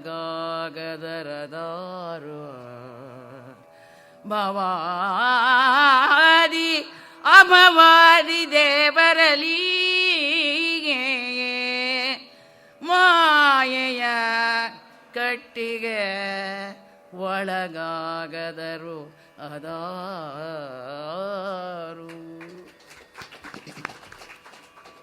ಹುಟ್ಟಿದುದು ಬಳಿಕ ಆಯತಿಕೆ, ಗರಿಗಟ್ಟಿತು ಅಗ್ಗದ ಅಸೂಯೆ. ಈಗ ತನ್ನ ಜೋಪಾನ ಏನು ಮಾಡಿಕೊಳ್ಬೇಕು, ತನ್ನ ಹಿತ ಏನು ಕಾಣಬೇಕು ಅನ್ನುವ ಅಸೂಯೆ ಆರಂಭವಾಯಿತು ಅಂತ. ಮನ ಕವಲಿಟ್ಟುದು ಆಕಾಂಕ್ಷೆಯಲ್ಲಿ. ಕವಲಿಟ್ಟುದು ಅಂತಂದರೆ ಕುಡಿಗಟ್ಟಿ 2 ಎಲೆ 6 ಎಲೆಯಾಗಿ 6 ಎಲೆ 12 28 ಹೀಗೆ ಬೆಳ್ಕೊಂಡು ಹೋಗತಕ್ಕಂಥದ್ದು. ಹೀಗೆ ಕವಲಿಟ್ಟುದು ಅಂದರೆ ದ್ವಂದ್ವವಾಯಿತು ಅನ್ನೋ ಅರ್ಥ ಅಲ್ಲ, ಕವಲು ಮನವಾದುದು ಅಂತಲ್ಲ ಅರ್ಥ. 10 ದಿಕ್ಕುಗಳಿಗೆ ಕೊಂಬೆ ರೆಂಬೆಗಳನ್ನು ಚಾಚಿಕೊಂಡು ಶಾಖೋಪಶಾಖೆಯಾಗಿ ಬೆಳೀತಾ ಬಂತು. ಹಾಗೆ ಕವಲಿಟ್ಟುದುದು ಆಕಾಂಕ್ಷೆಯಲ್ಲಿ ರಾಜ್ಯಶ್ರೀ ನಿತಂಬಿನಿಯ ನೆಟ್ಟನೇಹದಲ್ಲಿ ಅವಳು ನುಡಿಗೆ ಒಳಬಟ್ಟಳು. ರಾಜ್ಯ ತನ್ನ ಮಗನಿಗಾಗಬೇಕು. ಆ ಸ್ವಾರ್ಥ ಬಿಟ್ಟು ಮತ್ತೇನೂ ಕಾಣಿಸದೇ ಇದ್ದಾಗ ಲೋಕ ಎಷ್ಟು ನಿಂದಿಸಿದ್ರೂ ಪರವಾಗಿಲ್ಲ ಅನ್ನುವ ಸ್ಥಿತಿ ಬಂದುಬಿಡುತ್ತದೆ. ಸ್ವಾರ್ಥದಿಂದ ಮಾನ ಮರ್ಯಾದೆ ಎಲ್ಲ ಮೊದಲು ಹೊರಟೇ ಹೋಗ್ಬಿಡ್ತದೆ. ಈ ಕಾಲದಲ್ಲಿ ಆ ಗಾದೆ ಮಾತು ಹೇಳಿದ್ರೆ ತಪ್ಪಾಗಿ ಭಾವಿಸಬಹುದು, ಯಾರು ಅನ್ಯಥಾ ಅಂದುಕೊಳ್ಳಬಾರದು. ಸಂಸ್ಕೃತದ ಒಂದು ಶ್ಲೋಕದ ತಾತ್ಪರ್ಯ ಎಷ್ಟು, ಆಶೆ ವೇಶ್ಯೆಯಂತೆ ಮನುಷ್ಯನನ್ನು ಪ್ರಲೋಭನೆ ಮಾಡಿದರೆ ನಾಚಿಗೆ ತಾಯಿಯಂತೆ ಕಾಪಾಡುತ್ತದೆ ಅಂತ. ಅಂದರೆ ಆಶೆಯ ಲಕ್ಷಣವೇ ನಮ್ಮನ್ನು ಹೇಗಂದರೆ ಹಾಗೆ ಎಳೆಯತಕ್ಕಂಥದ್ದು. ಆಶಾಪಾಶಕ್ಕೆ ಒಳಗಾದಾಗ ಯಾರೂ ಕೂಡ ಹದಗೆಡದೆ ಇರೋದಿಲ್ಲ, ಬಹಳ ಕಷ್ಟ. ಇದು ಕೈಕೇಯಿಗೂ ಆಗಿದೆ. ಮಹಾಕಾವ್ಯಗಳ ವ್ಯಾಸಂಗದಿಂದ ನಮಗೆ ಬರಬೇಕಾದದ್ದು ಈ ಭಾವ. ಇಂಥವ್ರನ್ನೂ ಬಿಡಲಿಲ್ಲ, ನಮ್ಮನ್ನು ಬಿಟ್ಟೀತೆ. ಮ್ಯಾಕ್ಬೆತ್ತನಿಗೆ ಆ ಯಕ್ಷಿಣಿಯರು 3 ಪ್ರಲೋಭನೆ ಮಾಡಿದ ಕ್ರಮ ಇಂಥದ್ದು ಅನ್ನೋದನ್ನು ಶೇಕ್ಸ್ಪಿಯರ್ ಮ್ಯಾಕ್ಬೆತ್ ನಾಟಕದಲ್ಲಿ ತಿಳಿಸ್ತಾನಲ್ಲ, ಅದೇ ರೀತಿಯೇ ದುರ್ಯೋಧನನದು ಕೂಡ. ಅದೇ ರೀತಿಯಲ್ಲಿ ಒಂದೊಂದು ಇತಿಹಾಸದ ಪುರಾಣದ ಮಹಾಕಾವ್ಯದ ಪಾತ್ರಗಳನ್ನು ನೋಡ್ತಾ ಇದ್ದಾಗಲೂ ಕೂಡ ಗೊತ್ತಾಗುತ್ತದೆ.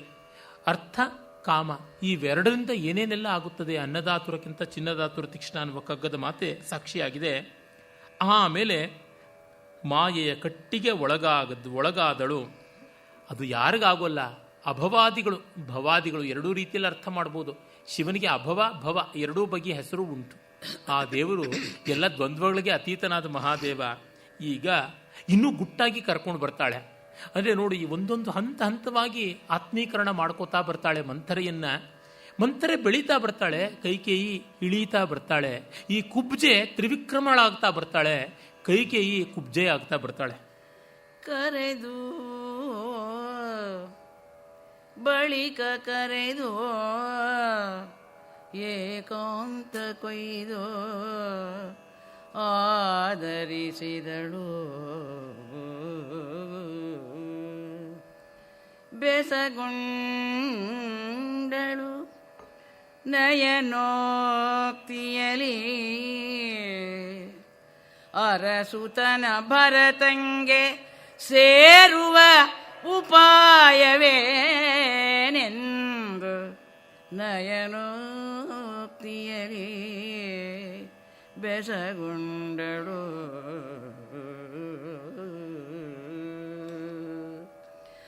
ಅರಿದು ಇದೇ ನೆಲೆದೇವಿ ನೃಪ ಕೊಟ್ಟೆರಡು ವರವುಂಟು ಆದಿಯಲಿ ಬೇಡು ಅರಸನನು ನಿನಗೆ ಇದುವೆ ಪಥ ಪಡೆವ ಅಖಿಲ ಸಂಪದಕ್ಕೆ. ಅವಳು ಹೇಳ್ತಾಳೆ, ಕೈಕೇಯಿ ತುಂಬ ವಿನಯದಿಂದ ಸೌಜನ್ಯದಿಂದ ಗುಟ್ಟಾಗಿ ಹತ್ತಿರ ಬರಸೆಳೆದು ತಬ್ಬಿಕೊಂಡು, ಒಂದು ಸಮಸ್ಯೆ ಬಂತಲ್ಲಮ್ಮ, ರಾಜ್ಯ ಮಗನಿಗೆ ಬರಬೇಕಾದದ್ದು, ಆದರೆ ಹೇಗೆ ಬರಮಾಡಿಕೊಳ್ಳೋದು? ನಮಗೆ ಸತ್ಯ ಏನು ಅಂತ ಗೊತ್ತಾಯಿತು, ಅದನ್ನು ಸತ್ಯವನ್ನು ವಾಸ್ತವ ಮಾಡಿಕೊಳ್ಳೋದು ಹೇಗೆ? We know truth, how to make it a reality. ಇದು ಬಹಳ ದೊಡ್ಡ ಕಷ್ಟ. ಪ್ಲ್ಯಾನ್ ಇದೆ ನಮ್ಮ ಮುಂದೆ, ಬಿಲ್ಡಿಂಗ್ ಕಟ್ಟೋದು ಹೇಗೆ ಅದನ್ನು ಹೇಳು ಅಂತ ಕೇಳ್ತಾಳೆ. ಅರಸುತನ ಭರತಂಗೆ ಸೇರುವ ಉಪಾಯವೇನು ಅಂತ ನೈಮಾತಲಿ ಹೇಳೇ, ಭರತನಿಗೆ ರಾಜ್ಯ ಸಲ್ಲಬೇಕಲ್ಲ ಹೇಳು ಅಂತ. ಅರಿಯದಿರಲೇ ದೇವಿ, ಅಯ್ಯೋ ಇದೇನಮ್ಮ ಕಷ್ಟ, ಅದನ್ನೂ ಅವಳು ಹೇಳ್ಕೊಳ್ತಾಳೆ. ನೀವಿಷ್ಟು ನಯ ವಿನಯದಿಂದ ತಗ್ಗಿ ಬಗ್ಗಿ ಏನು ಕೇಳಲೇಬೇಕಾಗಿಲ್ಲ. You demand it, command it. ಯಾವ ತರಹ? ನೃಪ ಕೊಟ್ಟ 2 ಉಂಟ ವರ ಇದೆಯಲ್ಲ, 2 ವರ ಉಂಟು ಆದಿಯಲ್ಲಿ ಬೇಡು ಅರಸನನ್ನು, ನಿನಗಿದುವೇ ಪಥ, ನಿನಗಿದೆ ಅಖಿಲ ಸಂಪದವನ್ನು ಪಡೆಯುವ ಪಥ ಅಂತಂದರೆ ನೀನು ಸೆರೆಗೊಡ್ಡಿ ಬೇಡುವಂಥದ್ದಿಲ್ಲವೇ ಇಲ್ಲ. ನಿಂದು ಇದೆಯಲ್ಲ ಡಿಮ್ಯಾಂಡ್ ಡ್ರಾಫ್ಟು, ಅದನ್ನು ಪ್ರೊಡ್ಯೂಸ್ ಮಾಡೋ, ತಕ್ಷಣವೇ ಬರುತ್ತೆ. ಇದೇನು ಪೋಸ್ಟ್ ಡೇಟೆಡ್ ಚೆಕ್ ಅಲ್ಲ, ಬೌನ್ಸ್ ಆಗುವಂಥ ಭ್ರಮೆ ಭೀತಿ ಯಾವುದು ಬೇಕೇ ಆಗಿಲ್ಲ ಅಂತ ಹೇಳ್ಬಿಟ್ಟು ಅಂತಾಳೆ. ಧರೆಯ ಭರತಂಗೆ ಅವನಿಗೆ ಶಂಗೆ ಅರವರಿಸದಾರಣ್ಯವನು ಬೇಡು. ಎರಡು ವರವು ಇವು ಸಫಲವಾದವು ನಿನ್ನ ಭಾಗ್ಯದಲ್ಲಿ, ಪರಮ ಮತವಿದು ಪಲ್ಲಟಿಸಬೇಡ ಅರಸಿಗಿ. ಕೇಳು ಐಶ್ವರ್ಯ ಪದವಿಗೆ ಪರಮ ಸಾಧನವ ಎಂದು ಮಂತರೆ ನುಡಿದಳ ಸತಿಗೆ. ಹಿಂದಿನ ಪದ್ಯದ ರಾಗಕ್ಕೂ ಈ ಪದ್ಯದ ರಾಗಕ್ಕೂ ಎಷ್ಟು ವ್ಯತ್ಯಾಸ ನೋಡಿ. ಅದು ಶಾಹನ, ತುಯ್ದಾಟ, ಒದ್ದಾಟ, ಹೊಯ್ದಾಟ, ಉಯ್ಯಾಲೆ. ಇದು ಹಂಸನಾದ, ಸಿಂಹನಾದ, ಹಿಂಸನಾದ ಅಬ್ಬರ ಮಾಡುತ್ತದೆ. ಏನು ಕೇಳಬೇಕಾದ ವರ, ಆ ವರ ಏನಂತ ಕೇಳಬೇಕು ಅನ್ನೋದು ಇವಳು ಹೇಳ್ತಾಳೆ. ಗೊತ್ತಾಗಿದೆ ಕೈಕೇಯಿಗೆ ನಾನಷ್ಟು ಹೇಳಿಕೊಡಬೇಕಾದದ್ದು ಅಂತ. ಎಲ್ಲದ ಅಹಂಕಾರ ತೃಪ್ತಿ. ನನ್ನ ಒಡತಿ ನನ್ನ ಮಾತು ಕೇಳ್ತಾಳೆ, ಅದಕ್ಕಿಂತ ಇನ್ನೇನು ಬೇಕು. ಅದು ಯಾರೋ ಒಬ್ಬ ಅತ್ತೆ ಇದ್ದಳಂತೆ, ಸೊಸೆನ ಅಷ್ಟು ಮೇಲೆ ಹಿಡಿದು ಪಂಚಮೀಲಿ ಹಾಕ್ತಾ ಇದ್ಲು. ನಿಂತರೆ ತಪ್ಪು, ಕೂತರೆ ತಪ್ಪು ಅಂತ. ಈ ಕಾಲದಲ್ಲಿ ಅಂತ ಅತ್ತೆ ಇರೋಕ್ಕೆ ಸಾಧ್ಯ ಇಲ್ಲ ಬಿಡಿ. ಯಾಕೆಂದರೆ ಅತ್ತೆ ತನವೇ ಬರೋಲ್ಲ ಹಾಗಿದ್ದವರಿಗೆ. ಭಿಕ್ಷುಕ ಬಂದು ಅಮ್ಮ ತಾಯಿ ಅಂತ ಕೇಳ್ದ. ಸೊಸೆ ಇಲ್ಲಪ್ಪ ಅಡಿಗೆ ಆಗಿಲ್ಲ, ಮುಂದೆ ಹೋಗು ಅಂತಂದರೆ, ಏನೇ ಈಗಂತೀಯಾ, ನೀನಾ ಮನೆ ಯಜಮಾನಿ ನಾನಾ ಅಂತ ಹೇಳ್ಬಿಟ್ಟು ಸುಮ್ಮನೆ ತೆಪ್ಪಕ್ಕೆ ಕೂತಿರು ಅಂತ ಹೇಳಿ ಅವನನ್ನು ಕರೆದು, ಏನಯ್ಯ ಅವಳು ಹೇಳಿದ್ಲು ನೀನು ಹೋದ, ಇದಾ ಆಗೋದು, ಬಾ ಇಲ್ವಾ, ನಾನು ಹೇಳ್ತಿದ್ದೀನಿ ಮನೆ ಯಜಮಾನಿ, ನಿಂಗೇನು ಸಿಗೋಲ್ಲ, ಮುಂದೆ ಹೋಗು ಅಂತ. ನನ್ನ ಮಾತು ನಡೆಯಬೇಕು ಅಷ್ಟೇ. ಈ ಬಗೆಯಲ್ಲಿ ತಮ್ಮ ಮಾತು ನಡೆಯುವುದಕ್ಕಾಗಿ ಎಷ್ಟು ಜನ ಏನೆಲ್ಲ ಮಾಡಿಲ್ಲ. ರಾಜಕೀಯದಲ್ಲಿ, ಲೋಕದಲ್ಲಿ, ಮನೆವಾಳ್ತೆಯಲ್ಲಿ, ಸಾಹಿತ್ಯದಲ್ಲಿ, ಕಲೆಯಲ್ಲಿ ಸರ್ವತ್ರ ನಮ್ಮ ಮಾತು ನಡೆಯಬೇಕು ಅಂತ ಇನ್ನೇನು ಲಾಭ ಇರುವುದಿಲ್ಲ. ಮನ್ನಣೆಯ ದಾಹವಿ ಎಲ್ಲಕಂ ತೀಕ್ಷ್ಣತಮ. ನನ್ನ ಮಾತು ನಡೆಯಬೇಕು ಅನ್ನೋದಕ್ಕೋಸ್ಕರವಾಗಿ ಧರೆಯ ಭರತಂಗೆ ಅವನಿಜೇಶಂಗೆ ಅವನಿಜೇಶಂಗೆ ಅರವರಿಸಿದು ಆರಣ್ಯವನು ಬೇಡು. ಅಂದರೆ ಭರತನಿಗೆ ರಾಜ್ಯವನ್ನು ಮತ್ತು ರಾಮನಿಗೆ 14 ವರ್ಷದ ವನವಾಸವನ್ನು ನೀನು ಬೇಡಬೇಕು. 2 ವರವಿವು ಸಫಲವಾದವು ನಿನ್ನ ಭಾಗ್ಯದಲ್ಲಿ. ಇವೆರಡೇ ನಿನ್ನ ಭಾಗ್ಯಕ್ಕೆ ಭಾಗ್ಯ ತಾರೆಗಳಾಗಿ ಭಾಗ್ಯದ ಬಾಗಿಲನ್ನು ತೆಗೆಯುವಂತೆ ಬರುತ್ತವೆ. ಇವನ್ನ ನೀನು ಸಜ್ಜು ಮಾಡಿಕೊಂಡು ಬಿಡು ಸಾಕು. ಪರಮ ಮತವಿದು, ಒಳ್ಳೆ ವೇದಾಂತವನ್ನು ಹೇಳುವಂತೆ, ತತ್ವಮಸಿ ವಾಕ್ಯ ಹೇಳುವಂತೆ ಹೇಳ್ತಾ ಇದ್ದಾಳೆ. ಪರಮ ಮತವಿದು, ಪಲ್ಲಡಿಸಬೇಡ. ಅದಾದ ಮೇಲಿಂದ ಹೊಯ್ದಾಟ ಬೇಕಿಲ್ಲ. ಹಾಗೋ ಹೀಗೋ ಹ್ಯಾಮ್ಲೆಟ್ ಮನಸ್ಸಾಗ್ಬಿಟ್ರೆ ಕಷ್ಟ. To be or not to be ಅಂತ ಕೊನೆಯವರೆಗೂ ಅನಿಶ್ಚಯ. ಡೆನ್ಮಾರ್ಕ್ನಲ್ಲಿ ಹ್ಯಾಮ್ಲೆಟ್ ಕ್ಯಾಸಲ್ ಅಂತ ಇದೆಯಂತೆ. ನನ್ನ ಗುರುಗಳು ಡಾಕ್ಟರ್ ಎಸ್ ರಾಮಸ್ವಾಮಿಯವರು, ಈ ವೇದಿಕೆಗೆ ಪರಿಚಿತರಾದ ನನ್ನ ವಿದ್ವಾನ್ ಮಿತ್ರ ಎಸ್ ರಂಗನಾಥ್ ಅವರ ತೀರ್ಥರೂಪರು. ಅವರು ವಿದೇಶವನ್ನು ಬೇಕಾದಷ್ಟು ಓಡಾಡಿದವರು, ಆಂಗ್ಲ ಪ್ರಾಧ್ಯಾಪಕರು. ಅವರು ಹ್ಯಾಮ್ಲೆಟ್ನ ಆ ಕ್ಯಾಸಲ್ಗೆ ಕೂಡ ಕೋಟೆಗೆ ಹೋಗಿದ್ದಾರೋ, ಅಲ್ಲಿ ಹ್ಯಾಮ್ಲೆಟ್ನ ಭೂತ ಓಡಾಡತ್ತಂತೆ. ಯಾವ ಕೊಠಡಿಯಲ್ಲಿ ಓಡಾಡತ್ತೆ ಗೊತ್ತಾಗೋಲ್ವಂತೆ. ಅಲ್ಲೂ ಸಂಶಯ ಅದಕ್ಕೆ. ಸತ್ತ ಮೇಲೂ ದೆವ್ವ ಆದ ಮೇಲೂ to be or not to be, ಈ ರೂಮ್ನಲ್ಲಿ ಹಾಂಟ್ ಮಾಡಬೇಕಾ ಆ ರೂಮ್ನಲ್ಲಿ ಹಾಂಟ್ ಮಾಡಬೇಕಾ ಅಂತ ಗೊತ್ತಿಲ್ಲ. ಹೀಗೆ ಒದ್ದಾಟ ಉಂಟು ಅಂತ. ಹಾಗೆ ಸಂದೇಹ ಮಾಡಿಕೊಳ್ಳಬಾರದು. ಹೊಯ್ದಾಟ ಮಾಡಿಕೊಳ್ಳದೆ ನಿಶ್ಚಯವಾಗಿ ನೇರವಾದ ಮನಸ್ಸಿನಿಂದ ಚುರಸ್ಯ ಧಾರ ಅಂತೆಲ್ಲ ಉಪನಿಷತ್ನಲ್ಲಿ ಬರುತ್ತದಲ್ಲ, ಪ್ರಣವೋ ಧನುಹು ಅಂತ, ಆ ರೀತಿಯಾಗಿ ನೀನು ನೇರವಾಗಿ ಹೋಗಬೇಕು. ಒಳ್ಳೆಯದು ಕೆಟ್ಟದ್ದು ಯಾವುದು ಮಾಡೋದಿದ್ರೂ ನಿಶ್ಚಯ ಬುದ್ಧಿ ಇರಬೇಕು. ಇವನಲ್ಲಿ ಕೊಲ್ಲಬೇಕೋ ಬೇಡವೋ ಅಂತಿದ್ರೆ ಕತ್ತಿ ಆಡೋದೇ ಇಲ್ಲ, ಕೈಯಿಂದ ಏಟು ಬೀಳೋದೇ ಇಲ್ಲ. ಆ ನಿಶ್ಚಯತೆ ಇರಬೇಕು. ಅದು ಉಂಟಲ್ಲ. ಆರಾಮಿತ್ರ ಅವರೊಂದು ಜೋಕ್ ಹೇಳ್ತಾ ಇದ್ರು. ನಾನು ಟ್ರೈನಲ್ಲಿ ಹೋಗ್ತಾ ಇದ್ದಾಗ ಆ ಟಿಕೆಟ್ ಕಲೆಕ್ಟ್ರು ನಾನು ಟಿಕೆಟೇ ತೊಗೊಂಡಿಲ್ವೇನೋ ಅನ್ನುವಂತೆ ನನ್ನ ದುರ್ಗುಟ್ಟು ನೋಡ್ದ ಅಂತ. ಏನಪ್ಪ ಮಾಡಿದ್ರಿ? ತೊಗೊಂಡಿದ್ದವ್ರಂಗೆ ನಾನು ದುರ್ಗುಟ್ಟು ನೋಡಿದೆ ಅಂತ. ಆ ದುರ್ಗುಟ್ಟು ನೋಡುವುದರೊಳಗೆ ತೊಗೊಂಡಿರೋರಷ್ಟು ತೀಕ್ಷ್ಣತೆ ಇರಬೇಕು. ಸಂದೇಹ ಬಂದುಬಿಟ್ರೆ ಕಷ್ಟ. ಹಾಗಿರಬೇಕು. ಐ ಸ್ಟೇರ್ಡ್ ಅಟ್ ಹಿಮ್ ಆಸ್ ದು ಐ ಹ್ಯಾಡ್ ಪರ್ಚೇಸ್ ಟಿಕೆಟ್ ಅಂತ. ಹಾಗೆ ಪಲ್ಲಟಿಸಬೇಡ ಅರಸಿ, ಕೇಳು ಐಶ್ವರ್ಯ ಪದವಿಗೆ ಪರಮ ಸಾಧನ. ಇದೇ ಪರಮ ಸಾಧನ. ಇದು ರಾಜ್ಯ ಬರುವುದಕ್ಕೆ ಇರತಕ್ಕಂಥ ಮುಖ್ಯವಾದ ಹಾದಿ ಅಂತ ಮುಂದೆ ಕೂಡ ಆ ಮಾಯಾ ವಿಲಾಸದ ಕ್ರಮವನ್ನು ಕವಿ ಹೇಳ್ತಾನೆ. ಮುಸುಕಿದಳು ಮಾಯಾ ವಿಲಾಸದ ವಸನದಲ್ಲಿ, ಮಾಯಾನಿತಂಬಿನಿ ಬಿಸುಕದಂತಿರೆ ಮಾಯಾವಿಲಾಸದ ವಸನದಲ್ಲಿ ಮುಸುಕಿದಳು. ಕೇಳಿದೈ ಕಾಕುತ್ಸ್ಥ ನೃಪಸೂನು ಪಿಸುಣರಿಂದ 6 ಐಶ್ವರ್ಯ ಜಾಳಿಸರೋ ಜಗದಲಿಗೆ 6 ಐಶ್ವರ್ಯ ಪಿಸುಣರಿಂದ ಜಾಳಿಸದು. ಅಸೂಯೆಯ ಅಧಿಕ ವ್ಯಸನದಲ್ಲಿ ಮನವಿಕ್ಕಿದಳು. ಮಾನಿನಿ ಮಹೀತಳಕ್ಕೆ ಮನವ ಇಕ್ಕಿದಳು.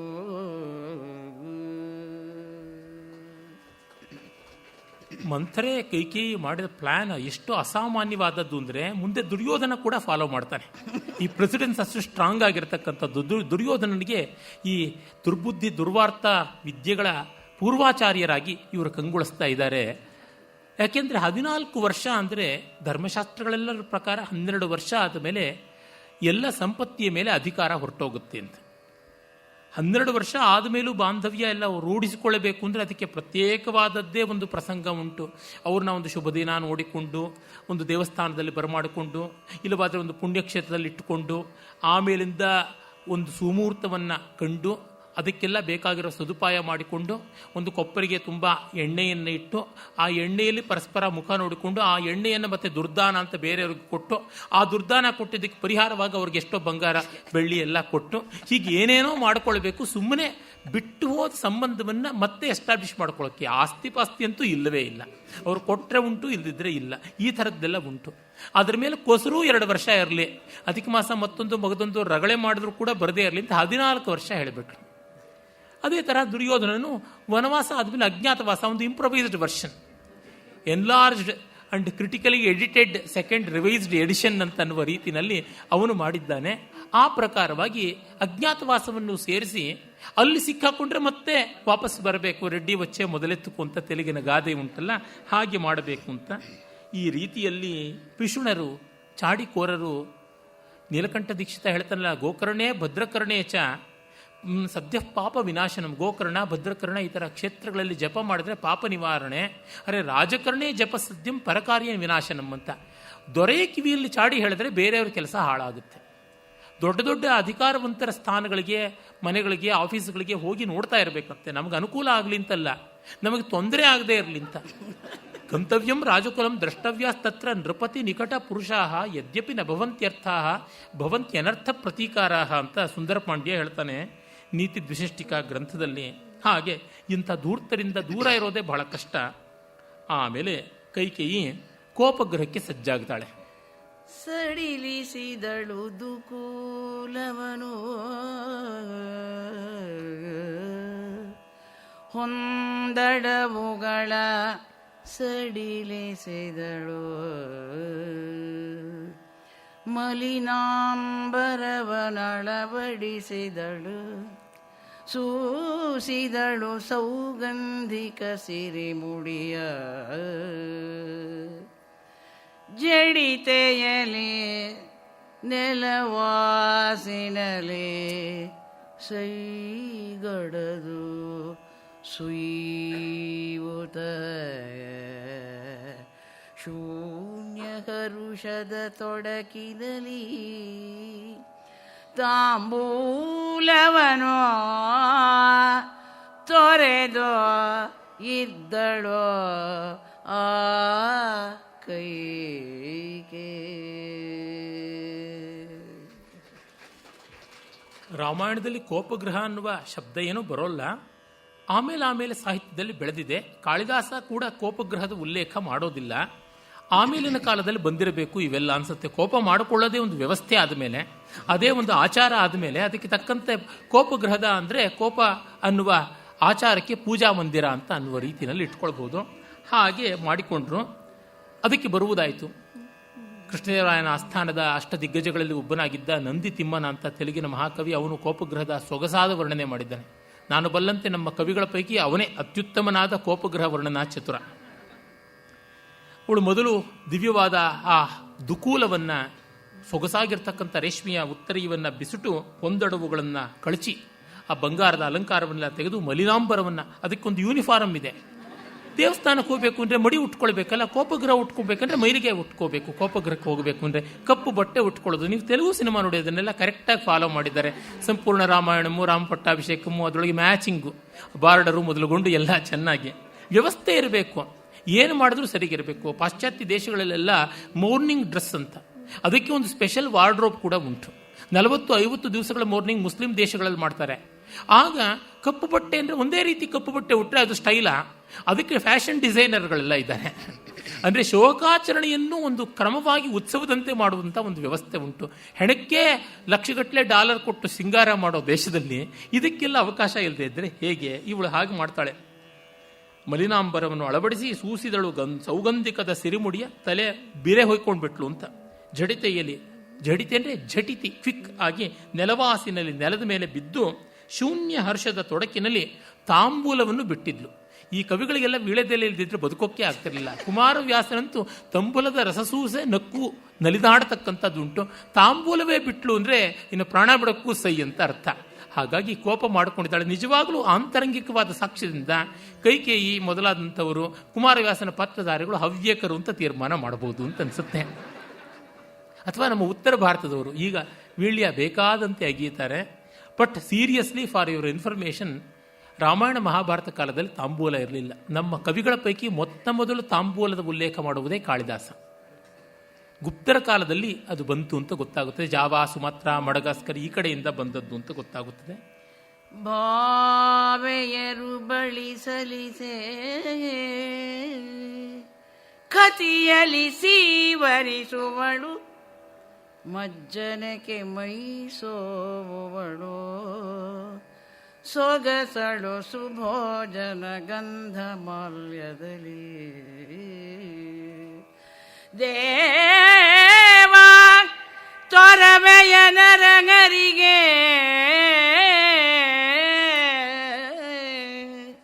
ಭೂದೇವಿ ಸೇರದ ಉಪಾಯವನ್ನು ನಾನಾ ವಿಚಾರದಲ್ಲಿ ನೆನೆಯುತ್ತಿದ್ದಳು ಮನದೊಳ ಕೈಗೆ. ಭಾವಿಯರು ಅಂದರೆ ಆತ್ಮೀಯರಾದ ಸಖಿಯರು. ಅವರು ಬಂದು ಬೇಡಿದ್ರೆ ಕೋಪದಿಂದ ದೂರ ಅಟ್ತಾ ಇದ್ದಾಳೆ. ಸೀವರಿಸುವಳು ಅಂದರೆ ಸಿಡುಕ್ತಾ ಇದ್ದಾಳೆ. ಮಜ್ಜನಕ್ಕೆ ಮೈ ಸೋವುವಳು. ಸ್ನಾನ ಮಾಡೋದು ಕೇಳ್ತಾ ಇಲ್ಲ. ಇನ್ನೂ ಸ್ನಾನದ ಹೊತ್ತಾಗಿದೆ, ಮುಂಜಾನೆಯೇ ಬಂದದ್ದು, ಇದೆಲ್ಲ ನಡೆದದ್ದು. ಅವಳು ಸ್ನಾನವೂ ಮಾಡಿಲ್ಲ. ಸೊಗಸಳು ಸುಭೋಜನ ಗಂಧ ಮಾಲ್ಯದಲ್ಲಿ ಊಟ ತಿಂಡಿ ಅಲಂಕಾರಕ್ಕೆ ಯಾವುದಕ್ಕೂ ಮನಸ್ಸು ಮಾಡದೇ ಇದ್ದಾಳೆ. ಹೇಗೆ ರಾಮನಿಗೆ ರಾಜ್ಯ ಇಲ್ಲದೆ ಮಾಡುವುದು ಅಂತನೂ ಒಂದೇ ಯೋಚನೆ ಮಾಡ್ತಾ ಕೂತಿದ್ದಾಳೆ. ಆ ಕೋಪಗ್ರಹದವಳನ್ನು ಸಂತೈಸೋದಕ್ಕೆ ದಶರಥ ಬರುವ ಮುಂದಿನ ಕಥಾಭಾಗವನ್ನು ನಾಳೆ ನೋಡೋಣ. ನಮಸ್ಕಾರ.